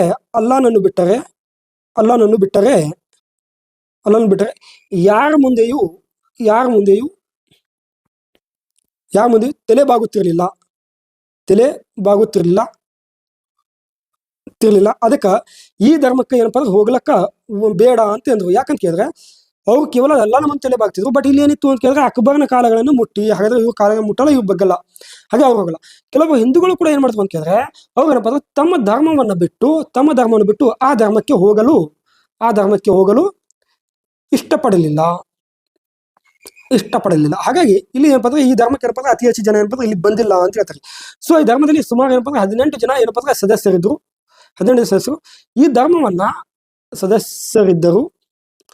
ಧರ್ಮವನ್ನ ಸೇರಿ ಇರ್ತಕ್ಕಂಥ ಒಬ್ಬ ವ್ಯಕ್ತಿ ಯಾರಪ್ಪ ಅಂತ ಕೇಳಿದ್ರೆ, ಹಿಂದೂ ವ್ಯಕ್ತಿ ಯಾರು ಅಂತ ಕೇಳಿದ್ರೆ ಬೀರ್ಬಲ್ ಅಂತ ವ್ಯಕ್ತಿ ಸರ್, ಗೊತ್ತಿರಬೇಕಿದೆ. ಬೀರ್ಬಲ್ ಏನಾಗಿದ್ದ, ಆತನಿಗೆ ಒಬ್ಬ ಮಂತ್ರಿ ಆಗಿದ್ದ. ಇವನ್ ಮಾಡಿದ ಏಕೈಕ ವ್ಯಕ್ತಿ, ಹಿಂದೂ ವ್ಯಕ್ತಿ ಏನಾಗಿದ್ದ ಸೇರಿದ. ಸೊ ಈ ಧರ್ಮ ಏನಾಯ್ತು ಅಂತ ಕೇಳಿದ್ರೆ ಫ್ಲಾಪ್ ಆಗೋಯ್ತು ಅಂತ ಹೇಳ್ಕಂಥದ್ದು. ಓಕೆ, ಇದಕ್ಕೇನಪ್ಪ ಅಂದ್ರೆ ವಿಫಲತೆಯ ಸಂಕೇತ ಅಂತ ಕೂಡ ಕೇಳ್ತಾರೆ. ಸೊ ಎಲ್ಲವನ್ನು ಕೂಡ ಇಲ್ಲಿ ಮಾಡಿ ಹೇಳ್ಕೊಡ್ಬಿಟ್ಟು ನಾನು. ಸೊ ಈ ಧರ್ಮವನ್ನು ಸ್ಥಾಪನೆ ಮಾಡಿದವ ಎಷ್ಟರಲ್ಲಿ ಅಂತ ಗೊತ್ತಿರಬೇಕು. ಅದನ್ನು ಕೂಡ ಈ ಧರ್ಮವನ್ನು ಸ್ಥಾಪನೆ ಮಾಡಿದವು ಅಂತ ಬಂದಾಗ 1582ರಲ್ಲಿ, ಎಷ್ಟರಲ್ಲಿ ಅಂತ ಕೇಳಿದ್ರೆ 1582ರಲ್ಲಿ ಮಾಡಿದ ಈ ಧರ್ಮವನ್ನು ಸ್ಥಾಪನೆ ಮಾಡಿದ್ದ. ಯಾವ ಧರ್ಮ? ದೀನ್ ಇಲಾಹಿ ಧರ್ಮವನ್ನು ಸ್ಥಾಪನೆ ಮಾಡಿದ್ದ. ಎದಕ್ಕಪ್ಪ ಅಂತ ಕೇಳಿದ್ರೆ ಗೊತ್ತಿರಬೇಕು. ಎಲ್ಲವನ್ನೇನಪ್ಪ ಸಹಿಷ್ಣುತೆಯಿಂದ ಕಾಣಬೇಕು ಅಂತೇಳಿ ಸ್ಥಾಪನೆ ಮಾಡಿದ್ರಿ. ಕ್ಲಿಯರಿ? ಓಕೆ, ಇಲ್ಲಿ ಇನ್ನೊಂದಿಷ್ಟು ಧರ್ಮಗಳಿರ್ತಾವೆ. ಯಾವ ಕೇಳಿದ್ರೆ ಹಿಂದೂ ಧರ್ಮ ಆಗಿರ್ಬೋದು, ಇಸ್ಲಾಂ ಧರ್ಮ ಆಗಿರ್ಬೋದು, ಕ್ರಿಶ್ಚಿಯನ್ ಆಗಿರ್ಬೋದು, ಮತ್ತು ಜೈನ ಧರ್ಮ ಆಗಿರ್ಬೋದು. ಓಕೆನಾ? ಮತ್ತು ಇನ್ನೊಂದು ಜರಾಥೋಸ್ಟ್ರ ಧರ್ಮ ಅಂತ ಕೇಳ್ತೀವಿ. ಇದು ಜೋರಾಷ್ಟ್ರ ಬಂದಿರ್ತಕ್ಕಂಥದ್ದು. ಓಕೆ, ಧರ್ಮಗಳ ಉತ್ತಮ ಅಂಶಗಳನ್ನು ಒಳಗೊಂಡಿತ್ತು ಅಂತ ಹೇಳ್ತೀವಿ ಸರ್. ಓಕೆ, ಹಾಗಾದ್ರೆ ಸೊ ಇಲ್ಲಿ ಮನ್ಸಬ್ದಾರಿ ಪದ್ಧತಿ ಅಂತ ನೋಡೋಣ ಒಂದು ಸ್ವಲ್ಪ.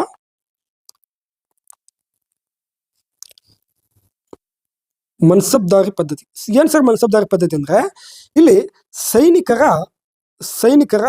ಆಡಳಿತ ವ್ಯವಸ್ಥೆ ಇಷ್ಟೇ. ಇದು ಸೈನಿಕರ ಆಡಳಿತ ವ್ಯವಸ್ಥೆ. ಎಂತ ಆಡಳಿತ ವ್ಯವಸ್ಥೆ ಅಂತ ಕೇಳಿದ್ರೆ ಸರಣಿಯಲ್ಲಿ ಅಂದ್ರೆ ಸುಬೇದಾರ ನಂತರ ಫೌಜದಾರ ನಂತರ ಸೈನಿಕ, ಈ ರೀತಿ. ಓಕೆನಾ?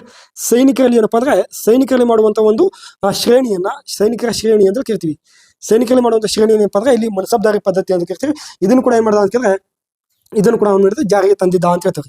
ಸರ್ ಅಲ್ಲಿ ಇನ್ನೊಂದೇನಿತ್ತು ಅಂತ ಕೇಳಿದಾಗ ಇಬಾದತ್ ಖಾನ ಮತ್ತು ಮನ್ಸಬ್ದಾರಿ ಪದ್ಧತಿ ಅಂತ ಮಾತಾಡೋದು.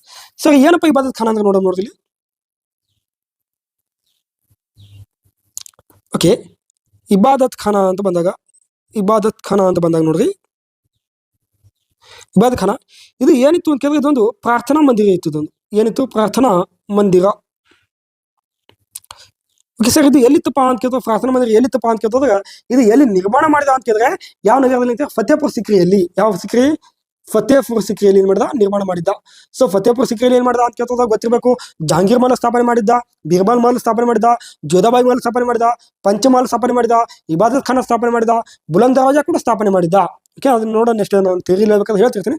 ಸೊ ಇಲ್ಲಿ ಪ್ರಾರ್ಥನಾ ಮಂದಿರ ಅಂತ ಎಲ್ಲಿ ಸ್ಥಾಪನೆ ಮಾಡಿದ? ಫತೇಪುರ್ ಸಿಕ್ರಿ ಎಂಬಲ್ಲಿ. ಈ ಫತೇಪುರ್ ಸಿಕ್ರಿ ಅಂತ ಈ ಗುಜರಾತ್ ದಾಳಿಯ ನಂತರ ಏನ್ ಮಾಡ್ತಾನ ಅಂತ ಕೇಳಿದ್ರೆ ಗುಜರಾತ್ ದಾಳಿಯ ನಂತರ ಈ ಫತೇಪುರ್ ಸಿಕ್ರಿಯಲ್ಲಿ ಏನ್ ಮಾಡ್ತಾನ ಅಂತ ಕೇಳಿದಾಗ ಎಲ್ಲವನ್ನೇ ಮಾಡ್ತಾನೆ, ನಿರ್ಮಾಣವನ್ನ ಮಾಡ್ತಾನ ಅಂತ ಬರ್ತದೆ. ಸರಿ, ಏನ್ ಸರಿ ಬರ್ತದೆ ಪ್ರಾರ್ಥನಾ ಮಂದಿರ ಅಂತ ಹೇಳಿದ್ವಿ. ಅಂದ್ರೆ ಅರ್ಥ ಎಲ್ಲಾ ಧರ್ಮದವರು ಇಲ್ಲಿ ಏನ್ ಮಾಡ್ಬೇಕು ಅಂತ ಕೇಳಿದ್ರೆ ಎಲ್ಲಾ ಧರ್ಮದವರು ತಮ್ಮ ಅಭಿಪ್ರಾಯಗಳನ್ನು ನೀಡಬೇಕು. ಅಭಿಪ್ರಾಯಗಳನ್ನು ನೀಡಬೇಕು ಅನ್ನೋದು ಇತ್ತಿದು. ರೈಟ್? ಇಲ್ಲಿ ಎಲ್ಲಾ ಧರ್ಮದವರು ಕೂಡ ಏನ್ ಮಾಡ್ತಿದ್ರು? ಒಳಗೊಳ್ತಿದ್ರು. ಅಂದ್ರೆ ಮುಸ್ಲಿಂ ಧರ್ಮ ಆಗಿರ್ಬೋದು, ಹಿಂದೂ ಧರ್ಮ ಆಗಿರ್ಬೋದು, ಕ್ರೈಸ್ತ ಧರ್ಮ ಆಗಿರ್ಬೋದು, ಬೌದ್ಧಿಸಮ್ ಆಗಿರ್ಬೋದು, ಎಲ್ಲರೂ ಕೂಡ ಏನಪ್ಪ ತಮ್ಮ ಧರ್ಮವನ್ನು ಏನ್ ಮಾಡ್ತಿದ್ರು? ಪ್ರಾರ್ಥನೆಯನ್ನು ಮಾಡ್ತಿದ್ರು. ಓಕೆ ಸರ್, ಇದು ಯಾವಾಗ ನಡೀತಿತ್ತು ಅಂತ ಕೇಳಿದ್ರೆ ಇದು ಯಾವ ದಿನ ಮಾಡ್ತಿದ್ರು ಅಂತ ಕೇಳಿದಾಗ ಗುರುವಾರ ದಿನ ಮಾಡ್ತಿದ್ರು. ನೋಡ್ರಿ, ಯಾವ ದಿನ ಮಾಡ್ತಿದ್ರು ಅಂತ ಕೇಳಿದ್ರೆ ಗುರುವಾರ ದಿನ ಮಾಡುತ್ತಿದ್ರು. ಗುರುವಾರ ದಿನ ಮಾಡ್ತಿದ್ರು. ಅಂದ್ರೆ ಇಲ್ಲಿ ಎಲ್ಲ ಏನ್ ಮಾಡ್ತೀವಿ? ಎಲ್ಲ ಧರ್ಮ ಕುಡ್ಕೊಂಡು ಏನ್ ಮಾಡ್ತೀವಿ? ಗುರುವಾರ ದಿನ ಅಂದ್ರೆ ಇದನ್ನ ಒಂದು ವಿಷಯಗಳನ್ನ ತಮ್ಮ ಅಭಿಪ್ರಾಯಗಳನ್ನು ಹೇಳ್ತಾ ಇದ್ರು ಅಂತ. ಓಕೆನಾ? ಹಾಗಾದ್ರೆ ನೋಡೋಣ ಯಾರ್ಯಾರು ಬಂದ್ರು ಅಂತ ಸ್ವಲ್ಪ ನೋಡೋಣ ಅದ್ರ ಬಗ್ಗೆ. ಓಕೆ, ನೋಡ್ರಿ ಯಾರಪ್ಪ ಅಂತ ಕೇಳಿದಾಗ ಇಲ್ಲಿ ಹಿಂದೂ ಧರ್ಮದಿಂದ ಯಾರಪ್ಪ ಅಂತ ಕೇಳಿದ್ರೆ ದೇವಿ ಪುರುಷೋತ್ತಮ ಅಂತ ವ್ಯಕ್ತಿ ಇದ್ರು. ಯಾರು ಅಂತ ಕೇಳಿದ್ರೆ ದೇವಿ ಪುರುಷೋತ್ತಮ ಅಂತ ವ್ಯಕ್ತಿ. ದೇವಿ ಪುರುಷೋತ್ತಮ ಅಂತಿದ್ರು. ಸೊ ಇಲ್ಲಿ ಎರಡನೇದಾಗಿ ವ್ಯಕ್ತಿ ಯಾರಪ್ಪ ಅಂತ ಕೇಳಿದ್ರೆ ಜೈನಿಸಮ್ ಅಂತ ಜೈನ ಧರ್ಮ ಅಂತ. ಓಕೆ, ಇಲ್ಲಿ ಯಾರಿದ್ರು ಅಂತ ಕೇಳಿದ್ರೆ ವಿಜಯಸೂರಿ ಅಂತ ವ್ಯಕ್ತಿ ಇರ್ತಾವ. ಯಾರು ಅಂತ ಕೇಳಿದ್ರೆ ವಿಜಯಸೂರಿ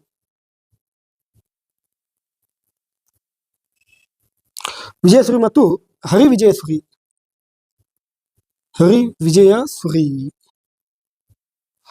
ಮತ್ತು ಹರಿ ವಿಜಯಸೂರಿ ಗೊತ್ತಿರಬೇಕು. ಈ ಹರಿ ವಿಜಯಸೂರಿನನ್ನ ಏನ್ ಮಾಡ್ದ ಅಂತಂದ್ರೆ ಅಕ್ಬರ ಒಂದು ಏನು ಕೊಟ್ಟಿದ್ದ? ಒಂದು ಬಿರುದು ಕೊಟ್ಟಿದ್ದ. ಏನು ಬಿರುದು ಕೊಟ್ಟಿದ್ದ ಅಂತಂದ್ರೆ ಜಗದ್ಗುರು ಅಂತ ಬಿರುದು ಕೊಟ್ಟಿದ್ದ. ಇದನ್ನು ಕೂಡ ಗೊತ್ತಿರಬೇಕು. ಯಾವ ಜಗದ್ಗುರು ಅಂತೇಳಿ ಬಿರುದು ಕೊಟ್ಟಿದ್ದ ಎಂದು ಕರೆದನು ಇವರಿಗೆ. ಯಾರಿಗೆ?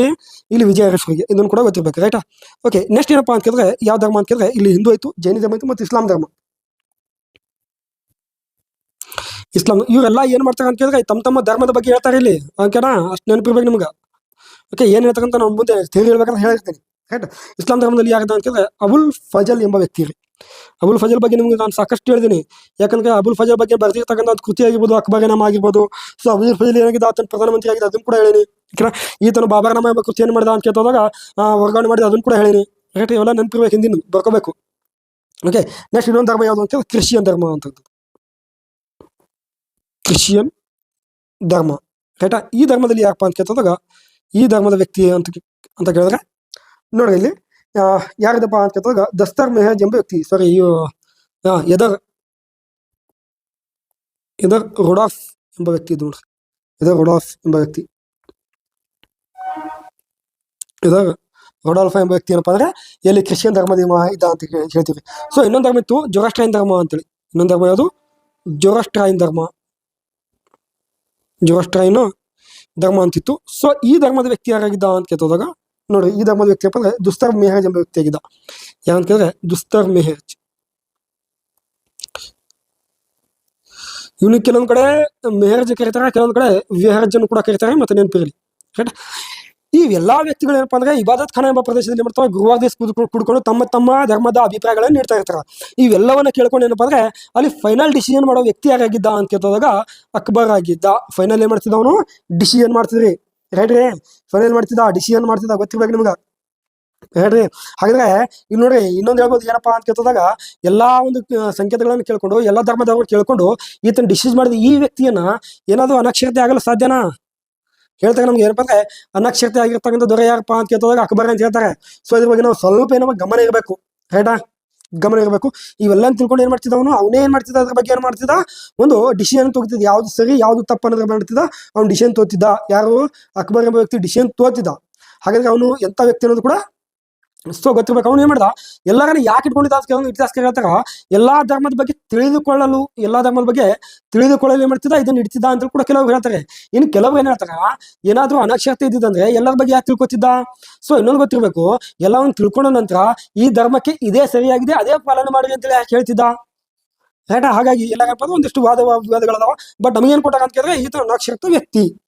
ಸೊ ದೆಹಲಿ ಇದು ಏನಪ್ಪ ಉತ್ತರ ಭಾರತದಲ್ಲಿ ಅಥವಾ ಮೊಘಲರಲ್ಲಿ ಅನಕ್ಷರಸ್ಥ ವ್ಯಕ್ತಿ ಯಾರು ಅಂತ ಕೇಳಿದ್ರೆ ಈ ವ್ಯಕ್ತಿ. ಇನ್ನು ದಕ್ಷಿಣ ಭಾರತದಲ್ಲಿ ರಾಜ್ಯಗಳಲ್ಲಿ ಯಾರಪ್ಪ ಅಂತ ಕೇಳಿದ್ರೆ ಹೈದರ್ ಅಲಿ. ಹೈದರ್ ಅಲಿ ಕೂಡ ಏನಾಗಿದ್ದ? ಅನಕ್ಷರಸ್ಥ ವ್ಯಕ್ತಿಯಾಗಿದ್ದ, ಈತನು ಕೂಡ ಏನಾಗಿದ್ದ? ಅನಕ್ಷರಸ್ಥ ವ್ಯಕ್ತಿ ಆಗಿದ್ದ. ಇದನ್ನು ಕೂಡ ಏನಾಗಬೇಕು ನಿಮ್ಗೆ ಗೊತ್ತಿರಬೇಕು. ಅಲ್ಲಿ ಅಫ್ಸಸ್ ಮನ್ಸಬ್ದರ್ ಪದ್ಧತಿ ಎಂಬ ಇದ್ರ ಬಗ್ಗೆ ನೋಡಿ ನಾನು. ಓಕೆ, ಇಬಾದತ್ ಖಾನ್ ಅನ್ನೋದು ಎಲ್ಲಿತ್ತು ಅಂತ ಕೇಳಿದ್ರೆ ಇದನ್ನ ಫತೇಪುರ್ ಸಿಕ್ರಿಯಲ್ಲಿ ಇತ್ತು. ಸೊ ಫತೇಪುರ್ ಸಿಕ್ರಿಯನ್ನ ವಿ.ಎಸ್. ಸ್ಮಿತ್ ಎಂಬ ವ್ಯಕ್ತಿ ಏನ್ ಹೇಳ್ತಾರೆ ಅಂತ ಕೇಳಿದ್ರೆ ವಿ.ಎಸ್. ಸ್ಮಿತ್ ಅವರು ಈ ಫತೇಪುರ್ ಸಿಕ್ರಿಯನ್ನ ಏನ್ ಕೇಳ್ತಾರ? ಶಿಲೆಯಲ್ಲಿನ ಶೃಂಗಾರ ಅಂತ ಕೇಳ್ತಾರೆ ನಮ್ಗೆ. ಇದನ್ನು ಕೂಡ ಗೊತ್ತಿರಬೇಕು, ಶಿಲೆಯಲ್ಲಿನ ಶೃಂಗಾರ ಅಂತ ಕೂಡ ಕರೀತಾರೆ. ಯಾವ್ದಕ್ಕ? ಫತೇಪುರ್ ಶಿಖರ್ ಅಂತ ಕೇಳ್ತಾರ, ಶಿಲೆಯಲ್ಲಿನ ಶೃಂಗಾರ ಅಂತ ಕೇಳ್ತಾರ. ಇನ್ನೊಂದು ಗೊತ್ತಿರ್ಬೇಕು, ಫತೇಪುರ್ ಶಿಖರನ್ನ ಗೇಟ್ ಆಫ್ ಮ್ಯಾಗ್ನಿಷಿಯಂ ಅಂತ ಕೂಡ ಕರೀತಾರೆ, ಮ್ಯಾಗ್ನಿಫಿಸೆನ್ಸ್ ಅಂತ ಕುಂತು ಇದಕ್ಕ. ಸೊ ಇದಕ್ಕೆ ಇನ್ನೊಂದು ಏನ್ ಕೇಳ್ತಾರ ಅಂತ ಕೇಳಿದಾಗ ಫತೇಪುರ್ ಶಿಖರನ್ನ ಬರ್ಕೋಬೇಕಿಲ್ಲೇ ಗೇಟ್ ಆಫ್ ಮ್ಯಾಗ್ನಿಫಿಸೆನ್ಸ್ ಅಂತ ಕರೀತಾರೆ.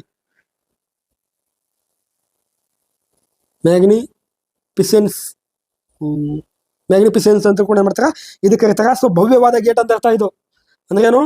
ಭವ್ಯವಾದ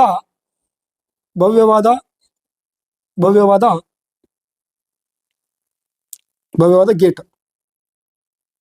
ಭವ್ಯವಾದ ಗೇಟ್ ಅಂತ ಕೂಡ ಮಾಡ್ತಾರ, ಇದಕ್ಕೆ ಕರೀತಾರ. ಈ ನಗರ ಏನಾಗಿತ್ತು? 1986 ಏನಾಗಿತ್ತು?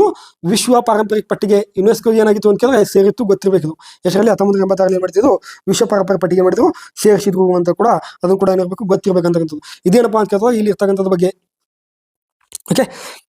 ಓಕೆ, ಜಸಿಯಾ ಅನ್ನೋದು ಏನಪ್ಪಾ ಅಂತ ಕೇಳಿದ್ರೆ ಇದೊಂದು ತೆರಿಗೆ ಇತ್ತು. ಬಟ್ ಅಕ್ಬರನ ಕಾಲದಲ್ಲಿ ಯಾವುದೇ ರೀತಿ ತೆರಿಗೆ ಇರಲಿಲ್ಲ, ಎಲ್ಲ ತೆರಿಗೆ ಏನಿತ್ತು ರಾಜ್ಯ ಇತ್ತು, ರೈಟ್? ಓಕೆ, ರೈತವಾರಿ ಪದ್ಧತಿ ಏನಪ್ಪಾ ಅಂದ್ರೆ ಇದನ್ನು ಗೊತ್ತಿರ್ಬೇಕು ನಿಮ್ಗೆ. ರೈತವಾರಿ ಪದ್ಧತಿ ಅಂದ್ರೆ ಇಲ್ಲಿ ಸುಮಾರು 30 ತಿಂಗಳಿಗೆ ಒಂದು ಸಲ ಏನ್ ಮಾಡ್ಬೇಕಾಗಿತ್ತು ಅಂತ ಕೇಳಿದ್ರೆ 30 ತಿಂಗಳಿಗೆ ಒಂದ್ಸಲ ಏನ್ ಮಾಡ್ಬೇಕು? ತೆರಿಗೆಯನ್ನು ಕಟ್ಟಬೇಕಾಗಿತ್ತು. ಇದಕ್ಕೆ ಏನ್ ಕೇಳ್ತಾರೆ ಅಂತ ಕೇಳಿದ್ರೆ ರೈತವಾರಿ ಪದ್ಧತಿ ಅಂತ ಕೇಳ್ತಾರೆ. ಇದೇನಪ್ಪ ಅಂದ್ರೆ ಇಲ್ಲಿ ಮನ್ರೋ ಎಂಬ ವ್ಯಕ್ತಿ ಏನ್ ಮಾಡ್ತಾನೆ ಕೇಳಿದ್ರೆ ಜಾರಿ ತರ್ತಾನೆ. ಯಾವ ಮನ್ರೋ? ಥಾಮಸ್ ಮನ್ರೋ ಎಂಬ ವ್ಯಕ್ತಿ ಏನ್ ಮಾಡ್ತಾನ? ಜಾರಿ ತರ್ತಾನ. ಸೊ ಇದು ಮೊದಲು ಜಾರಿ ಬಂದಿದ್ದೇನೆ ಅಂತ ಕೇಳಿದ್ರೆ ಮದ್ರಾಸ್ನಲ್ಲಿ ಜಾರಿ ಬಂದಿತ್ತು. ಮೊದಲು ಎಲ್ಲಿ ಬಂದಿತ್ತು? ಮದ್ರಾಸ್ನಲ್ಲಿ ಸೊ ಇದು ಮೊದಲು ಮದ್ರಾಸ್ನಲ್ಲಿ ಏನಾಗಿತ್ತು, ಜಾರಿಗೆ ಬಂದಿತ್ತು ಅಂತ ಹೇಳ್ತಾರೆ. ಓಕೆ, ಇಲ್ಲಿ ಇನ್ನೊಂದು ಕೂಡ ಸರ್ವಧರ್ಮ ಅಂತಕ್ಕಂಥದ್ದು. ಸರ್ವಧರ್ಮ ಅಕ್ಬರನ್ ನೋಡ್ಕೊಳ್ತಾ ಇದ್ದ. ಸರ್ವಧರ್ಮ ಅನ್ನೋದಪ್ಪ ಅಂದ್ರೆ ಅಕ್ಬರ ಸರ್ವಧರ್ಮದ ಬಗ್ಗೆ ಏನ್ ಮಾಡ್ತಿದ್ದ, ನೋಡ್ಕೊಳ್ತಿದ್ದ. ಆದ್ರೆ ಎಲ್ಲಾ ಧರ್ಮವನ್ನು ಏನ್ ಮಾಡ್ತಿದ್ದ, ನೋಡ್ಕೊಳ್ತಿದ್ದ. ಆದ್ರೆ ಪಾಲನೆ ಮಾಡೋದು ಒಂದು ಧರ್ಮ ಯಾವುದು, ಇಸ್ಲಾಂ ಧರ್ಮ ಅಂತ ಮಾಡ್ತಿದ್ದ. ಅದ್ರ ಜೊತೆಗೆ ಇನ್ನೊಂದು ಧರ್ಮ ಮಾಡಿದವ ಯಾವುದು ಅಂತ ಕೇಳಿದ್ರೆ ದೀನ್ ಇಲಾಹಿ. ಇದೇನಾಗಿತ್ತು ಅಂತ ಕೇಳಿದ್ರೆ ಇದು ಅಸಫಲ ಆಯ್ತು ಅಂತ ಬರ್ತದ. ಓಕೆ, ಇದಕ್ಕೆ ಅಸಫಲತೆಯ ಸಂಕೇತ ಅಂತ ಕೂಡ ಕರೀತಾರೆ. ಎಲ್ಲಾ ಮಾಹಿತಿಗಳನ್ನ ಆಲ್ಮೋಸ್ಟ್ ಕೇಳಿದ್ದನ್ನೇ ನಾನು ನಿಮ್ಗೆ ಹೇಳ್ತಾ ಇದ್ದೀನಿ. ಸೊ ಇದನ್ನ ನೋಟ್ ಡೌನ್ ಮಾಡ್ಕೋಬೇಕು. ಮುಂದಿನ ಪದಕ ಮುಕ್ತಾಂತ ಎಕ್ಸಾಮ್ಗಳಿಗೆ ಯೂಸ್ ಆಗ್ತಕ್ಕಂಥದ್ದು. ಹಾಗಾದ್ರೆ ಇವತ್ತಿನ ಕ್ಲಾಸ್ ಏನಪ್ಪ ಅಂದ್ರೆ ಇವತ್ತಿಗೆ ಇಲ್ಲಿ ಮುಕ್ತ ಮಾಡಿ, ಮುಂದಿನ ಪದಕ ನೆಕ್ಸ್ಟ್ ಕ್ಲಾಸ್ ಏನಪ್ಪ ಅಂದ್ರೆ ಮುಂದಿನ ಕ್ಲಾಸಲ್ಲಿ ನಾವು ಡಿಸ್ಕಷನ್ ಮಾಡೋಣ ಅಂತ. ಸೊ ಈ ಎಲ್ಲ ಕ್ಲಾಸ್ಗಳನ್ನು ಮಾಡಿದ್ರೆ ಅಂತ ಕೇಳಿದಾಗ ಆದಷ್ಟು ಶೇರ್ ಮಾಡಿ. ಮತ್ತೇನಪ್ಪ ಅಂತ ಕೇಳಿದ್ರೆ ಅದಕ್ಕೆ ಒಂದು ನಿಮ್ಗೆ ಏನಾದರೂ ಕಾಂಟೆಂಟ್ ಹೆವಿ ಚಲೋ ಅನಿಸಿದ್ರಪ್ಪ ಅಂದ್ರೆ ಅದಕ್ಕೊಂದು ಲೈಕ್ ಕೊಡಿ. ಅದೇ ಒಂದು ನಮಗೆ ಬಂಡವಾಳ ಆಗಿರ್ತದ. ಸೊ ಮತ್ತೇನಪ್ಪ ಅಂತ ಕೇಳಿದ್ರೆ ನೀವು ಮತ್ತೆ ಹೆಚ್ಚು ವಿಡಿಯೋಗಳು ಬೇಕಪ್ಪ ಅಂತ ಕೇಳಿದ್ರೆ ಸಬ್ಸ್ಕ್ರೈಬ್ ಮಾಡಿ. ಮತ್ತೆ ಏನಾದರೂ ಕಮೆಂಟ್ ಇದ್ರೆ ಕೂಡ ಕಮೆಂಟ್ ಹಾಕಿ. ಏನಪ್ಪ ಏನು ಮಾಡಬೇಕು ಏನು ಮಾಡಬಾರ್ದು ಅನ್ನೋದು ಅದ್ರ ಬಗ್ಗೆ ಕೂಡ ಏನು ಮಾಡಿ ಕಮೆಂಟನ್ನು ಹಾಕ್ತಾ ಬರ್ರಿ. ವಿಸ್ತಾರವಾಗಿ ಏನಪ್ಪ ಕೊಡುವಂಥ ನಾವು ಪ್ರಯತ್ನ ಮಾಡ್ತೀವಿ. ನೀವು ಒಂದಿಷ್ಟು ಪ್ರಯತ್ನ ಮಾಡಿ ನಮ್ಮ ಜೊತೆಗೆ, ರೈಟಾ? ಓಕೆ, ಹಾಗಾದ್ರೆ ಇವತ್ತಿನ ಕ್ಲಾಸ್ ಮುಗಿಸೋಣ. ಇಷ್ಟು ಹೇಳಿ ಧನ್ಯವಾದಗಳು.